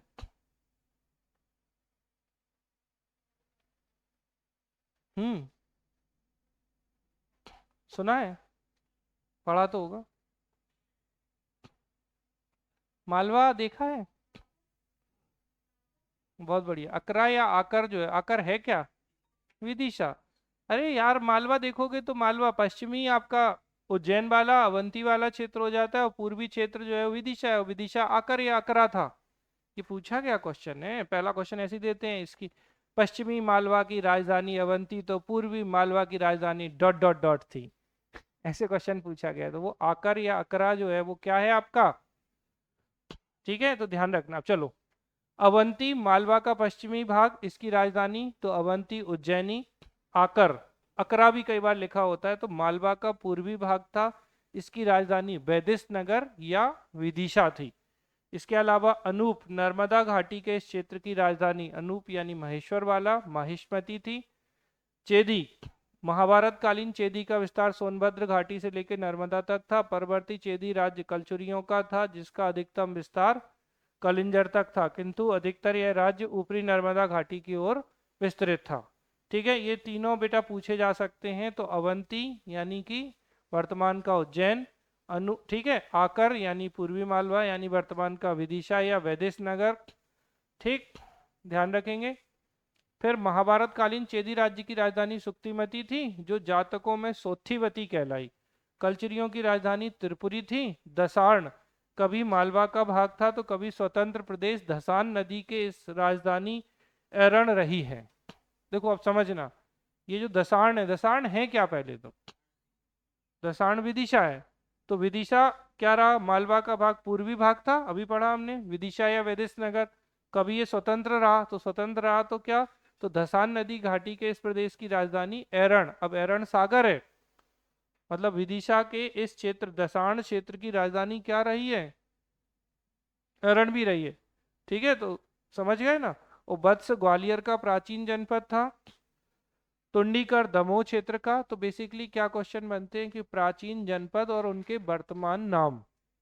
तो तुंडीकर, दमोह, वत्स, ग्वालियर, समझ में आ रहा है ना। आकर, विदिशा पूर्वी मालवा, और पश्चिमी मालवा अवंती उज्जैनी। ठीक, तो ये हो जाती हैं कुछ ऐसी चीजें, मतलब ये थोड़े अटपटे क्वेश्चंस हैं, इन्हें यूजुअली लोग पढ़ा नहीं करते। अच्छा, फिर वो जैसे ही पूछता है करूस क्या, तो करूस कुरूप लगने लगता है पेपर में, और फिर कहते हैं यार ऐसे थोड़ी क्वेश्चन पूछे जाते हैं। तो करूस जो है बेसिकली क्या है आपका?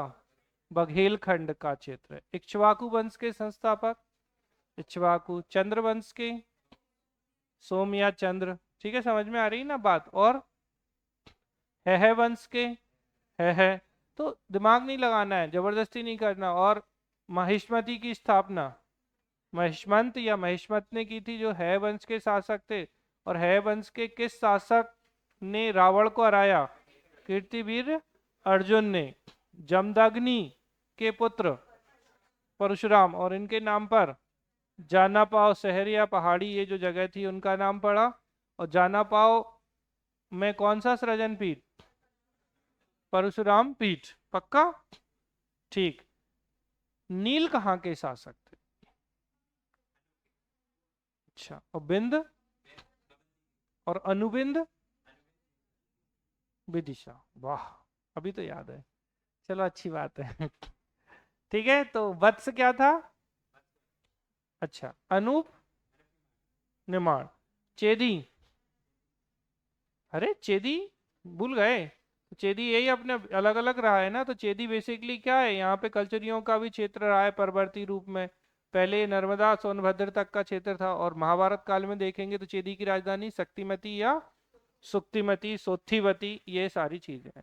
हाँ भैया, लाइव क्लास बहुत ज्यादा कठिन तो नहीं हो गया ये इतिहास?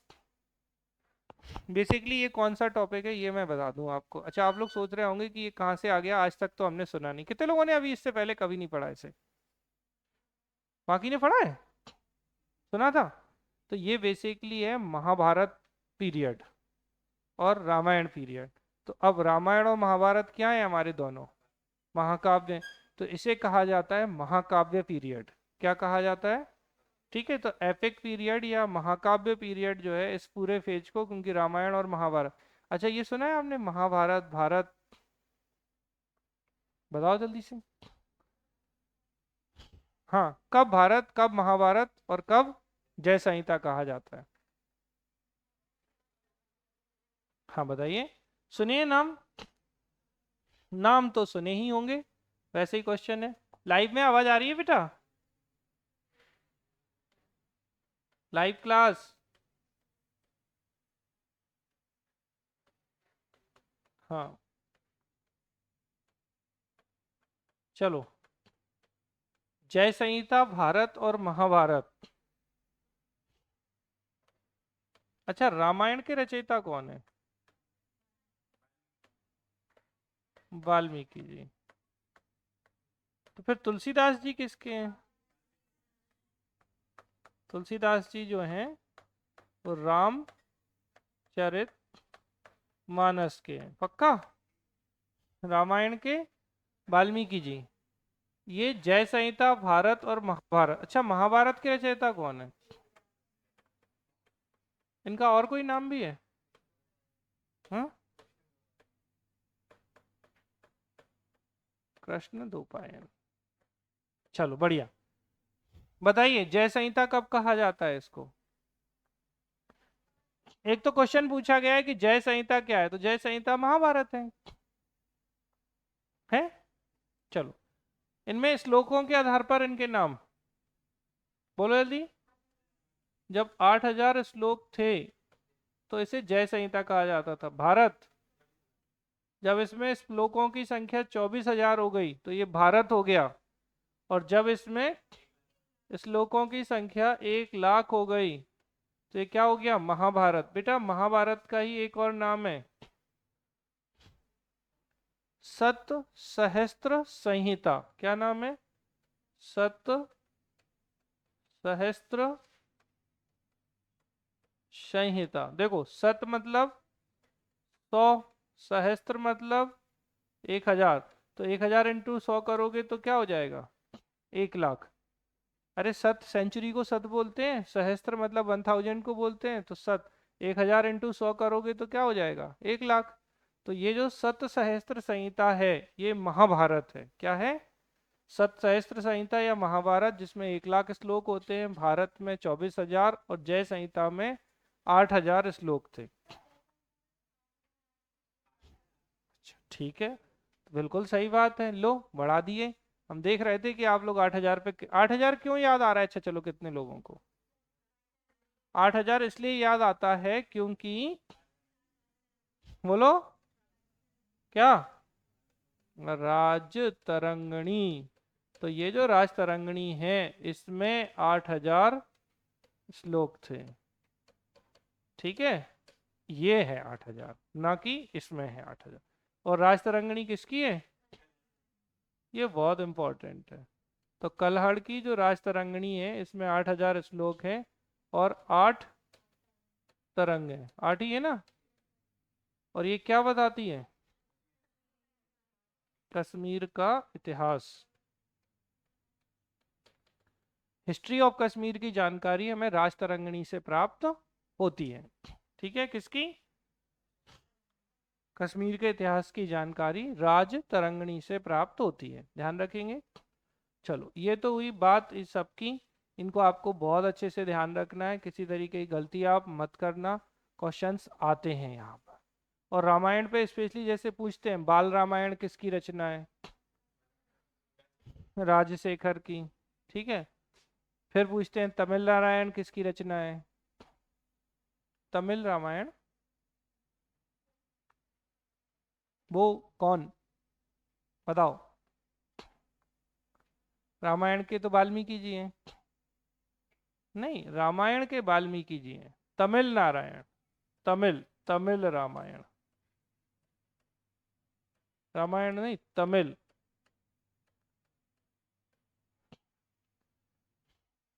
हम्म। बताओ कोई। मिल गई। बहुत बढ़िया, गुड जॉब।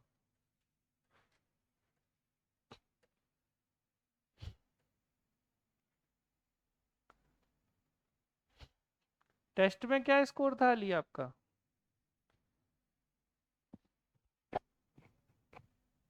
अली, अच्छा। पेपर को अच्छे से पढ़ लेना दोबारा से।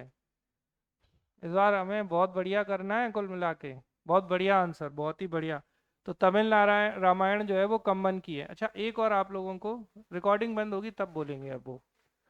ये हो गया यहाँ तक? कोई समस्या किसी को?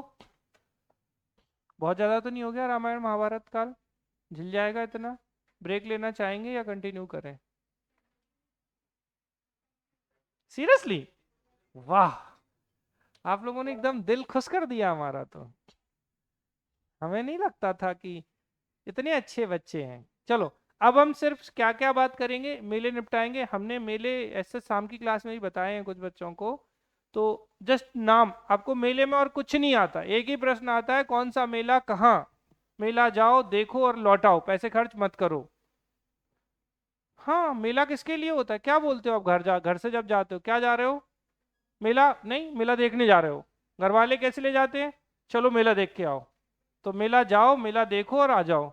नहीं तो मेले में क्या होती है? धूल खाओ, धक्का खाओ, फिर धूल धक्कड़। चलो बात करते हैं। तो आपको दिमाग में क्या रखना है कि मेला कहाँ लगता है, बस। जैसे संस्थापक कौन है, ऐसे ही आपको बस इतना ही याद रखना है। तो बाबा गरीबदास का लखी मेला, ठीक है, अवंतीपुर बड़ौदिया साजापुर में। ठीक, बात खत्म। ये नाथ संप्रदाय के अनुयायी थे। नागाजी का मेला, तो नागाजी का मेला पोरसा, बेसिकली मुरैना में लगता है। ठीक है। कुंडेश्वर मेला, कुंडेश्वर वैसे पता है लोकल लोगों के लिए बहुत इंपॉर्टेंट है। कुंडेश्वर में भोलेनाथ का बहुत प्राचीन शिवलिंग है। तो यहाँ के लोगों के लिए बड़ा आसान सा प्रश्न है, लेकिन जिन्हें नहीं पता उनका कुंड में डूब जाएंगे वो कुंडेश्वर मेला। तो कुंडेश्वर, अच्छा आप बताओ सनकुआ मेला कहाँ लगता है? सॉरी, दतिया, स्पेसिफाई बताओ। रतनगढ़ मेला अलग है। रतनगढ़ का मेला रतनगढ़ में लगता है। और रतनगढ़ जो है वो दतिया नहीं, दतिया में ही है वैसे तो। दतिया जिला है। स्पेसिफाई कहाँ है रतनगढ़ भी? चलो, सनकुआ मेला सुना है? सुना तो होगा। सनक सनंदन सनत कुमार, चार, नहीं भांडेर में नहीं है। ठीक है, दतिया तो आंसर सही है आप लोगों। हाँ, शेवड़ा सेवड़ा जो भी है, SUNDHA स्पेलिंग होती है बेसिकली। तो शेवड़ा या सेवड़ा या सेवरा भी बोलते हैं कुछ कुछ, SEVADHA। सही स्पेलिंग क्या है? अरे लिख जा।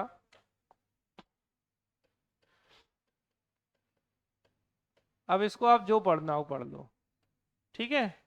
जैसे कुछ लोग सेबड़ा, कुछ सेवंढा, सेबंधा, सेबरा जो बोले, सरकार भी सही स्पेलिंग यही है। तो कहाँ है ये? दतिया में।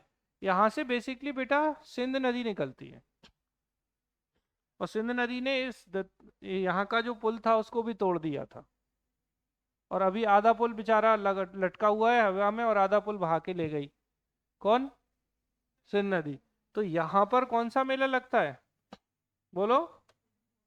शनकुआ का मेला। ठीक है, अच्छा प्लेस है, बहुत बढ़िया, मतलब ऐसे जैसे पानी आता है नदी का, एक कुंड है, और आप देखोगे तो अच्छा दिखेगा आपको। वीडियो देख सकते हो आप, गूगल आजकल सब दे देता है।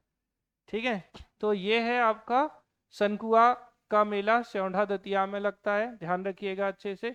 ऐसे ही कुंडेश्वर का मेला जो है बेटा टीकमगढ़ के पास ही है, बहुत फेमस है यहाँ के लिए ये। ठीक है, तो यहाँ पर जैसे 3 मेले होते हैं, एक माघ में, एक बसंत पंचमी, एक कार्तिक एकादशी पे। तो अगर बहुत ज्यादा बेकार पेपर बनाएगा तो पूछेगा कुंडेश्वर का मेला कब नहीं लगता, या कितनी बार लगता है? तो 3 बार, माघ में, बसंत पंचमी और कार्तिक एकादशी पर लगते हैं। नागाजी कहाँ था? मुरैना में था, और तेजाजी गुना में है। तेजाजी गुना में है, हालांकि आसपास पूरे ग्वालियर में भी माना जाता है तेजाजी का। ठीक है, सांप का जहर उतार देते हैं। सिंगाजी का मेला, अच्छा पिपलिया गांव खरगोन, ये बहुत कंफ्यूजन क्वेश्चन है ये। और तेज सिंगाजी का मेला कहाँ और माना जाता है? खंडवा में भी, और सरकार का जो ऐड आता है उसमें खंडवा लिखा होता है। तो आपको प्राथमिकता में खंडवा दे देना है सरकारी के हिसाब से, और नहीं हो तो खरगोन जिंदाबाद। ठीक है, इन्हें निमाड़ का कबीर कहा जाता है। सिंगाजी की समाधि घी, नारियल और चिरौंजी को अर्पण किया जाता है। ठीक है, फिर जोगेश्वरी मेला चंदेरी में, ये सब जानते होंगे आप लोग। चंदेरी में याद है क्या था? चंदेरी का युद्ध किनके बीच? बाबर और मेदिनी राय के बीच। हीरा भूमिया मेला जो है ना बेटा, ग्वालियर, गुना, इवन मुरैना, इसके आसपास लगता है। ठीक है, फिर कान्हा बाबा, ये आ चुका है आपके लास्ट ईयर क्वेश्चन में। तो कान्हा बाबा का मेला सोडलपुर हरदा। ठीक है, तो सोडलपुर हरदा में कान्हा, सोडलपुर ये आ गया। सनकुआ सेौंढा दतिया में, सिंध नदी के तट पर लगता है ये। रामजी बाबा होशंगाबाद, इतना इंपॉर्टेंट नहीं है। शारदा माँ का मेला, शारदा माँ मैयर की शारदा देवी।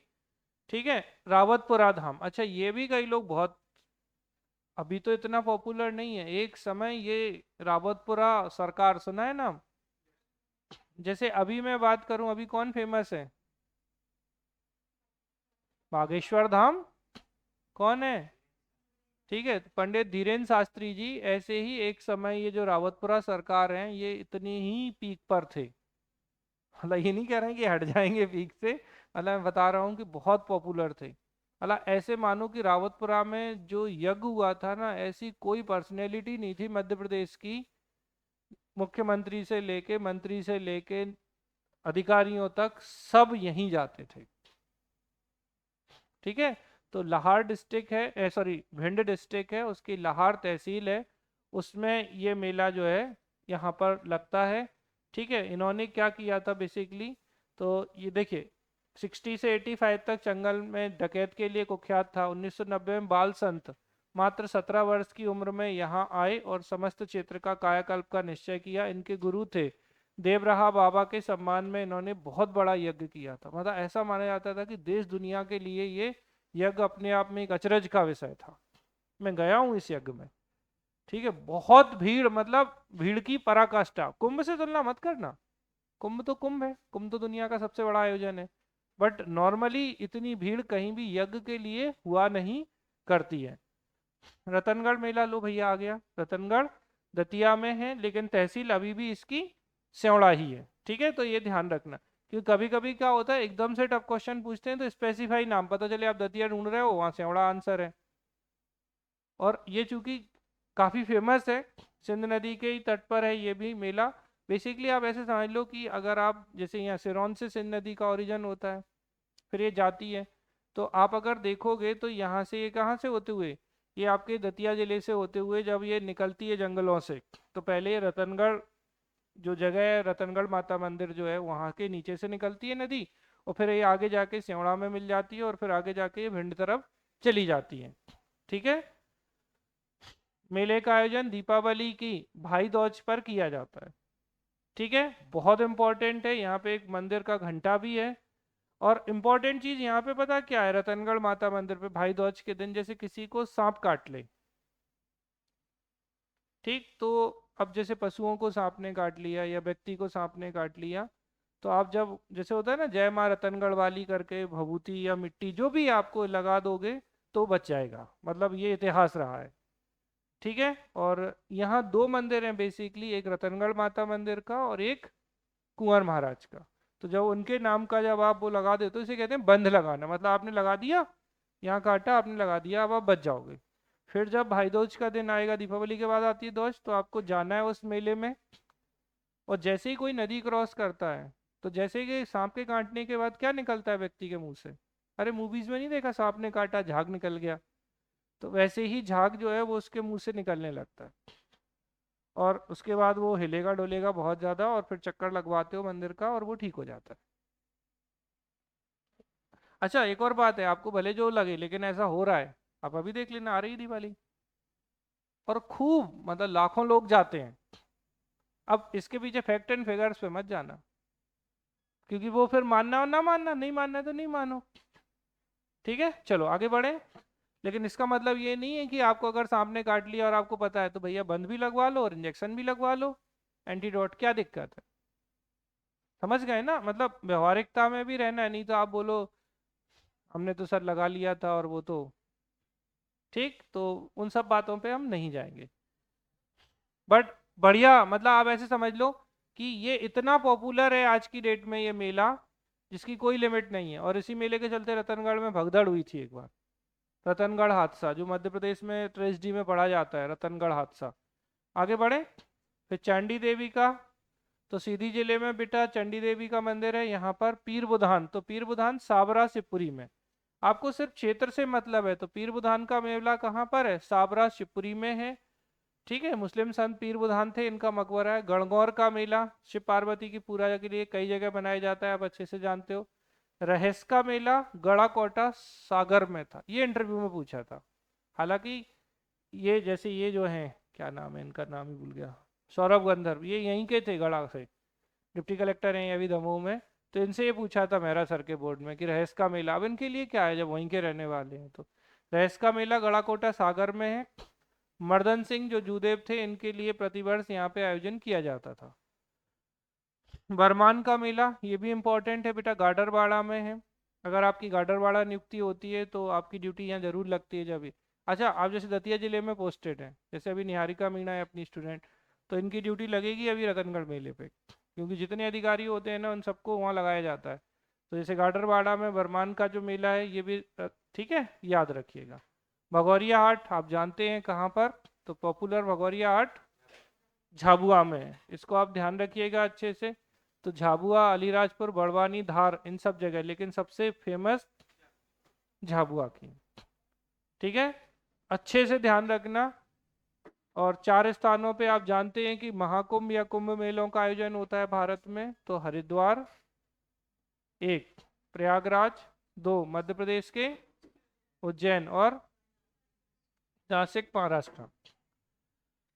ठीक है, ग्वालियर व्यापार मेले की शुरुआत जो है वो माधवराव सिंधिया फर्स्ट ने की थी 1905 में। तो माधवराव सिंधिया फर्स्ट जो थे 1905 में, इन्होंने ग्वालियर मेले की शुरुआत की थी। अगर आप मेले के हिसाब से देखेंगे तो ग्वालियर व्यापार मेला जो है ना, ग्वालियर ट्रेड फेयर, ये मध्य प्रदेश का सबसे बड़ा व्यापार मेला है। ठीक है, हम लोग यहीं अपने कौन सा भोपाल उत्सव मेला या एक दो जो भी लगते हैं, न्यू मार्केट टीटी नगर में लगता है एक, और एक यहाँ लगता है बीएचईएल ग्राउंड पे, इस छोटे से मेले में हम खसो लेते हैं और कहते हैं अरे बड़ा मेला लगा है। ठीक है, इससे कम से कम 10 गुना बड़ा मेला लगता है ग्वालियर में, इससे ज़्यादा ही बड़ा हो सकता है, 10 गुना कह रहे हैं हम। मतलब पैदल जाते जाते ना आप, क्योंकि अंदर कुछ जाता तो है नहीं, आप पैदल घूमो, घूम घूम के थक जाते हो, फिर छतरी के नीचे बैठ जाते हो। नागाजी का मेला मुरैना में बता दिया, होशंगाबाद में 13 मेले लगते हैं, चलो छोड़ो ये सब कुछ नहीं है। ठीक, तो मेले में देखो सबसे ज्यादा, अच्छा एक मेला जो मैं आपको बताना भूल गया, छतरपुर में किसका मेला लगता है?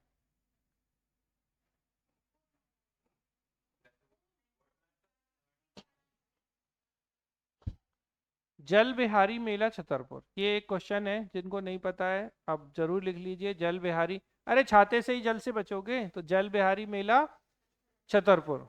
ठीक है, और गधों का मेला चित्रकूट, चित्रकूट के सतना, उज्जैन में नहीं लगता गधों का मेला? लगता है। तो क्वेश्चन याद रखना कि चित्रकूट सतना जो है, यहाँ पे गधों का मेला। और महामृत्युंजय मेला रीवा में। तो महामृत्युंजय मेला जो है वो रीवा में, गधों का मेला चित्रकूट सतना में, और जल बिहारी मेला छतरपुर में। इन कुछ मेलों को आपको बहुत अच्छे से ध्यान रखना है। अब जैसे हमने एक दिन आपसे क्वेश्चन पूछा था, मध्य प्रदेश का प्रथम समाचार पत्र, first newspaper, Gwalior gazette, Gwalior अखबार। तो ग्वालियर अखबार बेसिकली लेकिन हिंदी में नहीं था, ग्वालियर अखबार उर्दू में था। ठीक है, 1840 से इसका पब्लिकेशन प्रारंभ हुआ था। तो आप ध्यान रखिएगा, मध्य प्रदेश का पहला जो समाचार पत्र है वो ग्वालियर अखबार है, जो कि 1840 में पब्लिश हुआ था। कब पब्लिश हुआ था ग्वालियर अखबार? 1840 में। ठीक है, फिर 1848 में मध्य प्रदेश का पहला हिंदी समाचार पत्र मालवा अखबार था। 4 क्वेश्चन है, ढंग से याद रख लीजिए। एक क्वेश्चन है, भारत में पहला समाचार पत्र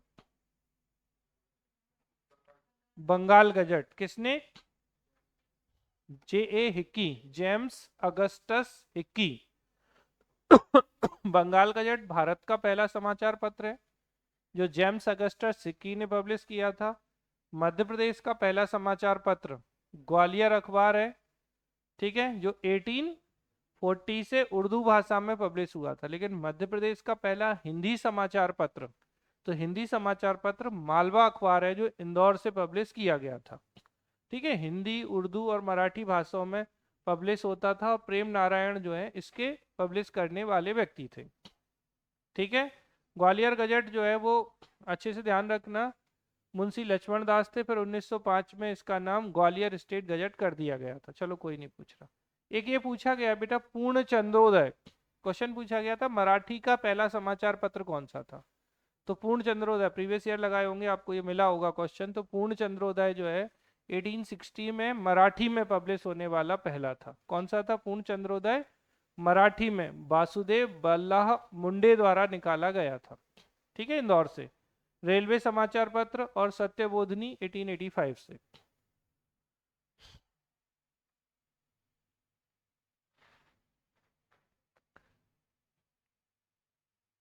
अच्छा, एक क्वेश्चन, मध्य प्रदेश की एकमात्र खेल पत्रिका, तो खेल हलचल है। तो गेम्स के लिए जो मैगजीन या पत्रिका है वो खेल हलचल है, जो कि 1915 से इंदौर से प्रारंभ हुई थी। देखो आप इसको ऐसे याद रखो कि इंदौर में ना सबसे बड़ा इंडोर स्टेडियम है, कौन सा है?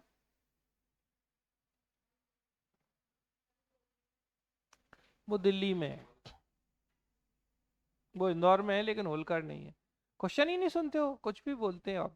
मैं पूछ रहा हूँ सबसे बड़ा इंडोर स्टेडियम, इंडोर स्टेडियम समझते हो पहले तो? इंडोर स्टेडियम समझते हो? इंडोर का मतलब होता है ऊपर पूरी छत है। हाँ, अब बोलो। अच्छा, हमने आप लोगों को बताया है, और ठीक है, हमने ये बताया एमपीपीएससी के ऑफिस के पास ही है। एमपीपीएससी के ऑफिस के सामने किसकी समाधि है? सॉरी, हाँ जी बिल्कुल। तो शहादत खां की समाधि है किसके सामने? एमपीपीएससी के ऑफिस के सामने। और यहीं थोड़ा सा आगे जाते हैं तो अभय खेल प्रसाल है। क्या है? अभय खेल प्रसाल, मध्य प्रदेश का सबसे बड़ा इंडोर स्टेडियम। कौन सा स्टेडियम है? अभय खेल प्रसाल। तो अभय खेल प्रसाल जो है वो मध्य प्रदेश का सबसे बड़ा इंडोर स्टेडियम है, इसको आप ध्यान रखिएगा। ठीक है, मध्य प्रदेश का सबसे बड़ा इंडोर स्टेडियम कहाँ? इंदौर में।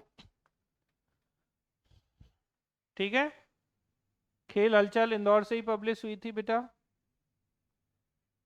देखिए मैंने अभी बताया था माखनलाल चतुर्वेदी जी ने 1920 में कर्मवीर समाचार पत्र का पब्लिकेशन जबलपुर से किया था और 1935 में खंडवा से भी ये प्रकाशित हुई थी। अब मुझे बताओ कि हमने क्या बात की थी माखनलाल चतुर्वेदी जी पर।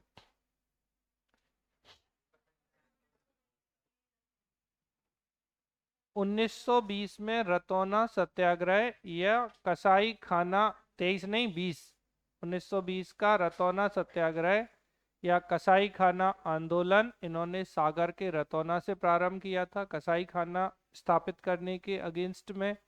और इनकी पत्रिका जो है वो कर्मवीर 1920 में जबलपुर से और 35 में खंडवा से पब्लिश हुई थी। ये कोई नहीं पूछ रहा, आप तो ये याद रखिए।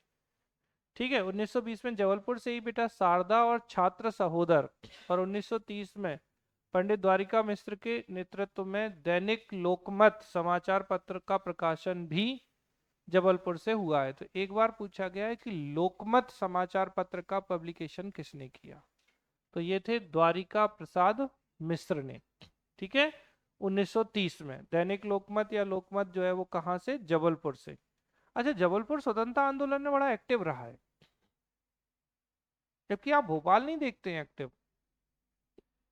कारण क्या है?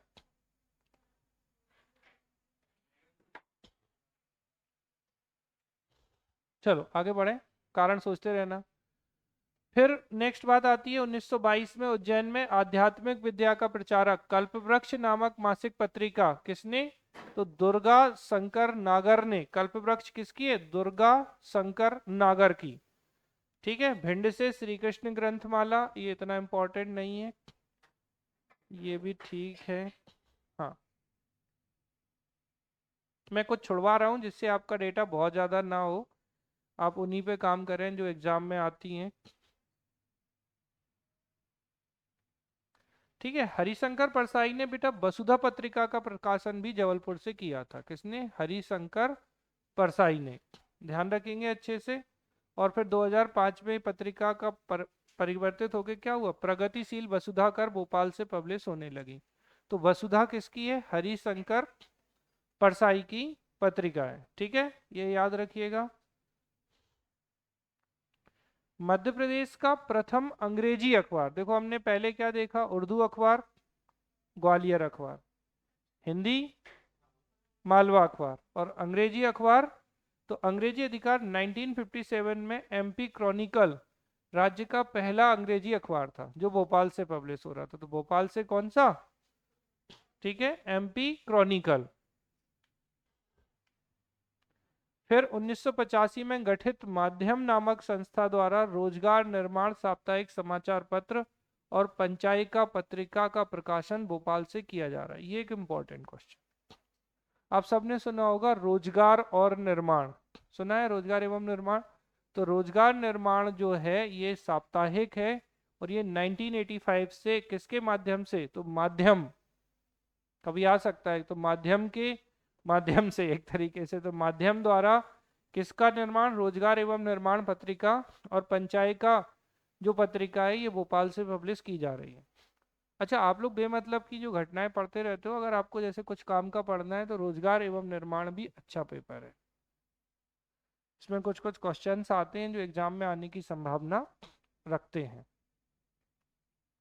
पत्रकार भवन भोपाल में एवं जबलपुर में स्थित है, और 30 मई को पत्रकारिता दिवस मनाया जाता है। अब जैसे एक है माखनलाल चतुर्वेदी विश्वविद्यालय संस्थान, राष्ट्रीय पत्रकारिता विश्वविद्यालय जो है माखनलाल चतुर्वेदी के नाम पे, ये 16 जनवरी 1991 को बना था। ये कहाँ है, आपने देखा माखनलाल चतुर्वेदी पत्रकारिता विश्वविद्यालय, अरे एमपी नगर में ही है यार। गायत्री मंदिर देखा है, अच्छा आप लोगों से कुछ भी पूछो, डीबी मॉल देखा है, हाँ ऐसे ही पूछना पड़ता है क्योंकि हमें समझ में आता है, जो समझ में आता है उससे पूछो। तो डीबी मॉल से जब आप इस तरफ जाएंगे, दो रास्ते, एक डीबी मॉल से एक आप मंत्रालय की तरफ चले जाएंगे और दूसरा रास्ता आपको जहांगीराबाद की तरफ जो ले जाता है।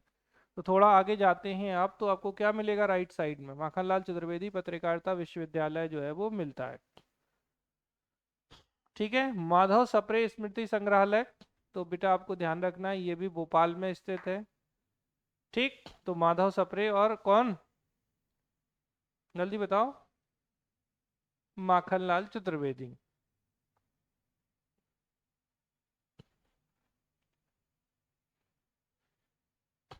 चलो, ये तो हुआ हमारा समाचार पत्र और उनसे संबंधित बातें। देखिए, मेले, समाचार पत्र पत्रिकाएं, साहित्यकार, किले, महल, गुफाएं, आपको दिमाग में रखनी है कि ये चीज़ें अगर हम पढ़ के जाएंगे और कर लेंगे तो हमें क्वेश्चंस आराम से हमसे बनेंगे। अब थोड़ा सा बात कर लेते हैं मध्य प्रदेश में स्वतंत्रता आंदोलन की। ब्रेक तो नहीं चाहिए? चाहिए? नहीं, हम दे ही नहीं रहे, हमने बोला था आपको पहले। अब तो तभी जब हम 1950 पे पहुंच जाएंगे तभी छोड़ेंगे। कौन सी घटना है और बताओ तो।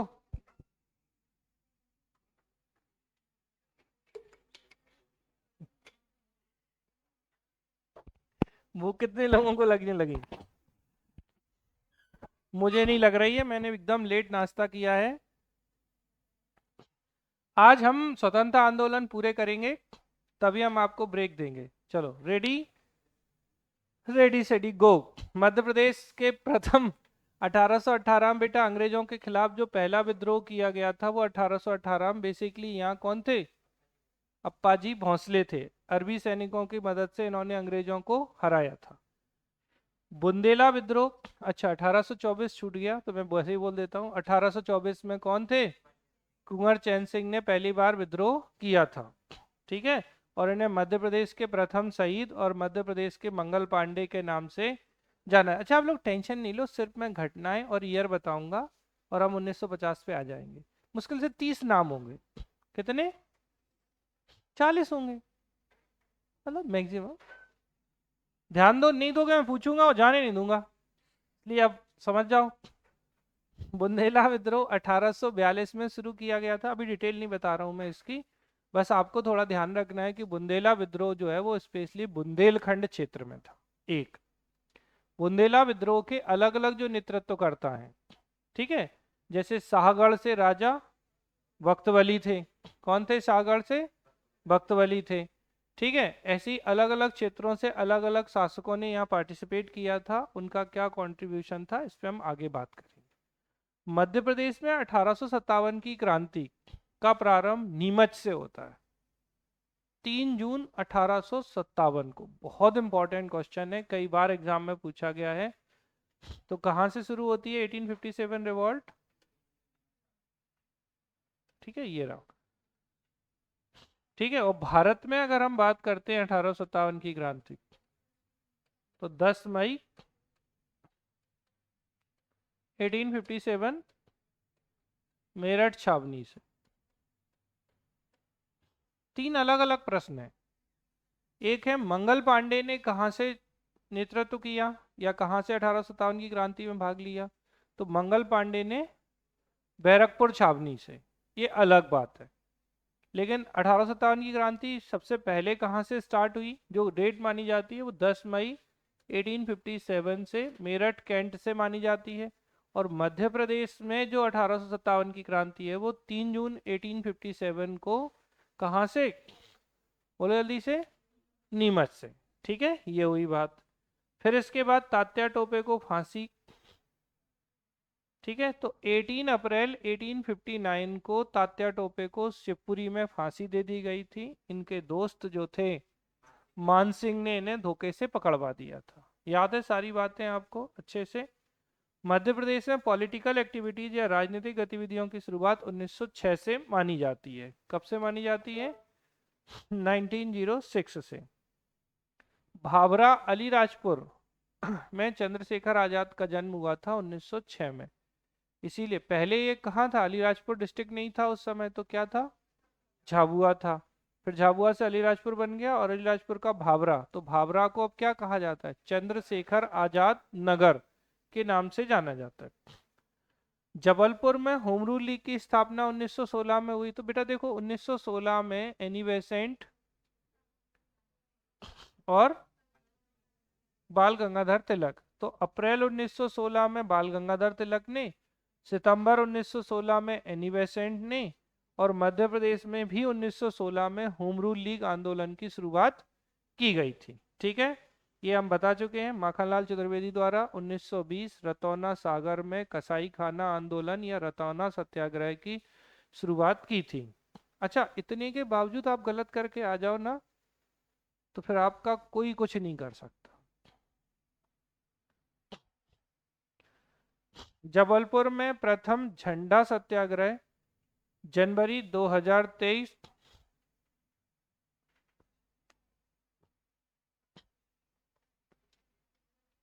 योगी बंद रखो इसको, योगी वीडियो बंद करो ना उसका।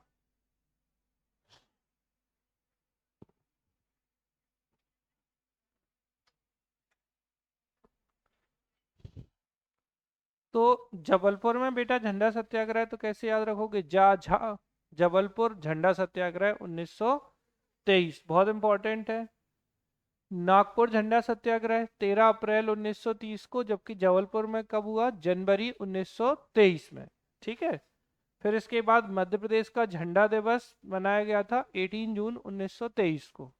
तो जबलपुर में क्या हुआ था कि हमारा जो झंडा था उसका अपमान कर दिया था यहाँ के कमिश्नर ने, और इसी के विरोध में हम लोगों ने क्या किया, जबलपुर में झंडा सत्याग्रह को शुरू किया गया था। ठीक है, 18 जून को हम लोग झंडा दिवस मनाते हैं मध्य प्रदेश का। फिर इसके बाद जबलपुर जंगल सत्याग्रह, ठीक है, 1930 में। अब जंगल सत्याग्रह बहुत सारी जगह हुए हैं, जैसे एक हुआ है घोड़ा डोंगरी जंगल सत्याग्रह 1930 में।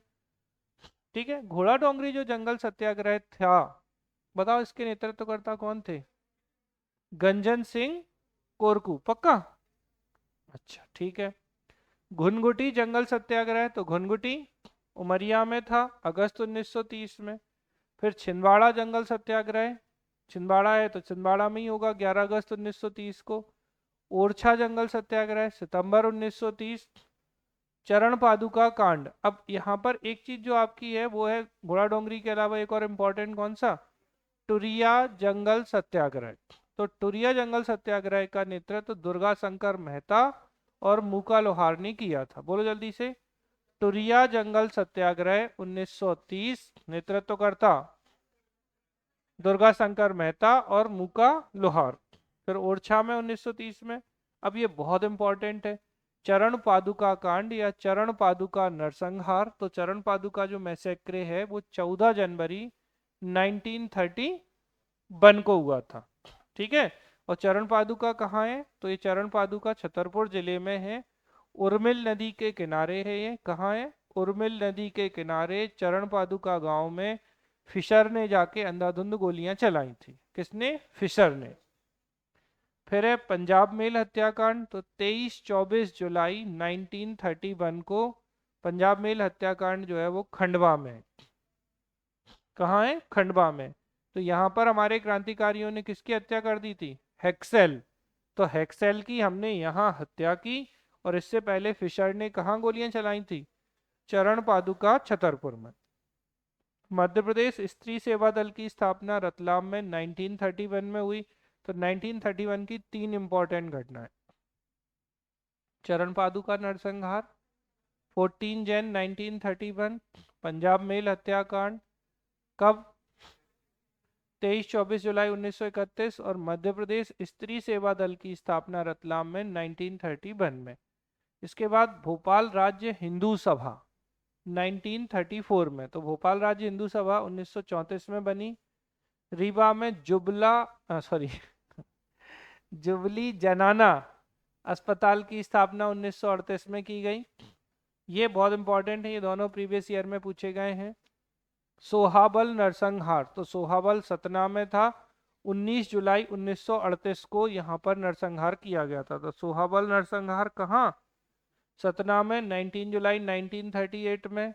निवाड़ी जिले में थोना लोहारी, तो क्वेश्चन पूछा गया था कि थोना लोहारी हत्याकांड कब और कहाँ किया गया, तो थोना लोहारी हत्याकांड या गोलीकांड 1939 का है, और कहाँ है, बोलो जल्दी से, निवाड़ी में। तो थोना लोहारी गोलीकांड निवाड़ी। फिर कांग्रेस का त्रिपुरी अधिवेशन भी 1939 में हुआ, 29 जनवरी 1939 को और ये कहानी हम आपको 2-3 बार बता चुके हैं कि त्रिपुरी अधिवेशन में एक सुभाष चंद्र बोस थे, दूसरी तरफ पट्टाभी सीतारामैया थे, जिसमें सुभाष चंद्र बोस ने पट्टाभी सीतारामैया को हरा दिया था। और इसके बाद जब इन्होंने इस्तीफा दिया था सुभाष चंद्र बोस ने कांग्रेस के अध्यक्ष पद से, तो इसके बाद डॉक्टर राजेंद्र प्रसाद इस त्रिपुरी जबलपुर अधिवेशन के अध्यक्ष बने थे। 1940 में होलकर एसोसिएशन की स्थापना की गई। फिर मध्य प्रदेश में भारत छोड़ो आंदोलन 2 अक्टूबर 1942 को स्टार्ट किया गया था। कब शुरू किया गया? 2 अक्टूबर 1942 से। इंदौर का सराफा हत्याकांड, सीधा पूछा जाता है कि सराफा हत्याकांड कहाँ हुआ, तो इंदौर में हुआ 1942 में 6 सितंबर को। किसको गोली मार दी गई थी? पूरा नाम? मदन नहीं, मगन, मगन लाल ओसवाल। वीर उदय चंद जैन की हत्या अंग्रेजों द्वारा 1942 में ही की गई थी इंदौर में। और 28 फरवरी 1947 को रीवा में चावल आंदोलन, क्या? रीवा में चावल आंदोलन किया गया 28 फरवरी 1947 को। इसी को जबरिया लेवी आंदोलन भी कहते हैं। क्या कहते हैं? चावल आंदोलन या जबरिया लेवी आंदोलन भी कहा जाता है।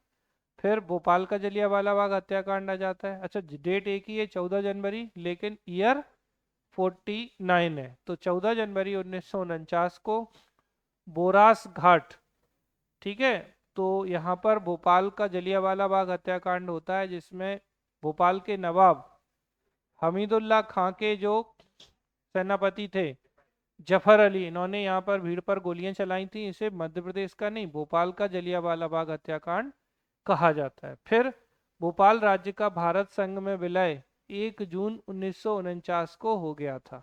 कब हुआ था और किसने विलय किया था? हमीदुल्ला खान ने विलय कर लिया था। ये ईयर वाइज तो हमने आपको बता दिया, डिटेल में बता दें? अरे बोलो तो, बता दें? अब तो थोड़ा बोले आप सर छोड़ेंगे, नहीं तो अब ना कहने से कोई फायदा नहीं है। सुनो, सबसे पहले हमने जो बात की वो की आपकी कब? 1824।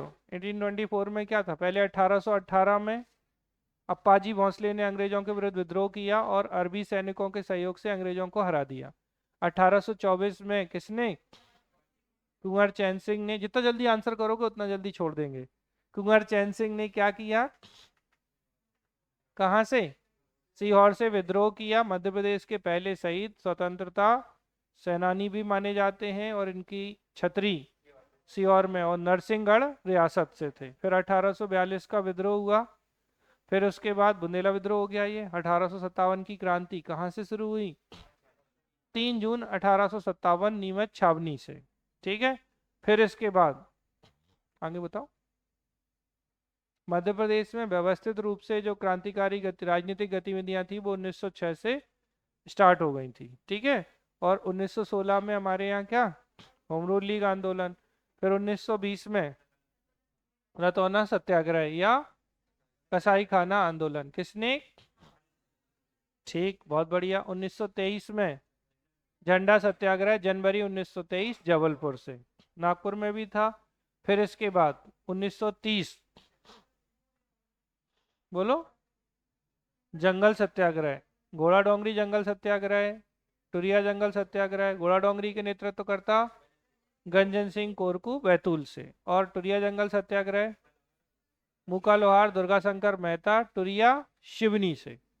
ठीक। 30, 31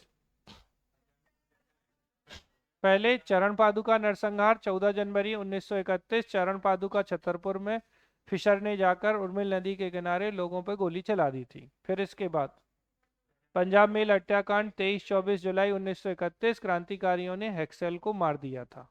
फिर इसके बाद एक और था स्त्री सेवा दल रतलाम 1931 में। फिर इसके बाद और कुछ? अच्छा, हिंदू महासभा 34, भोपाल हिंदू राज्य महासभा। फिर इसके बाद 1939 क्या था? त्रिपुरी अधिवेशन के अलावा थोना लोहारी। एक और रह गया सतना का, सोहावल नरसंहार। वो कब का था? देख लो, कैसे भूल जाओगे आप। पहले 38 आएगा तो रीवा में जुबली जनाना अस्पताल, सोहाबल नरसंहार 19 जुलाई 1938 में, ध्यान रखना ये सतना में था। फिर है निवाड़ी में थोना लोहारी, गोलीकांड 1939 और त्रिपुरी अधिवेशन 29 जनवरी दोनों। फिर होलकर एसोसिएशन 40 1942 में 2 अक्टूबर को भोपाल में, सॉरी मध्य प्रदेश में क्विट इंडिया मूवमेंट या भारत छोड़ो आंदोलन। इसके बाद इंदौर में सराफा, तो सराफा सत्याग्रह 6 सितंबर 1942 को शुरू हुआ था।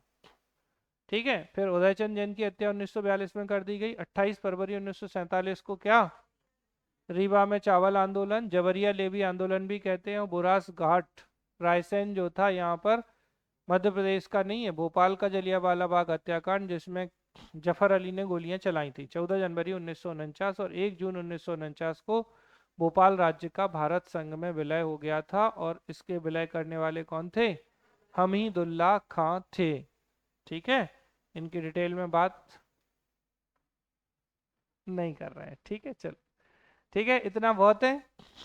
समझ में आ रही है बात? अच्छा, थोड़ा बहुत याद हो रहा है या नहीं, उद्देश्य ये नहीं है मैं इससे आधे समय में बढ़ा देता इतनी बातें तो। ठीक है, ये तो 5 मिनट का है एक्चुअल में, इतनी देर तो मैं जबरदस्ती आपको करा रहा हूँ। बंद कर देना, समझ गए? इनमें से क्वेश्चंस आते हैं।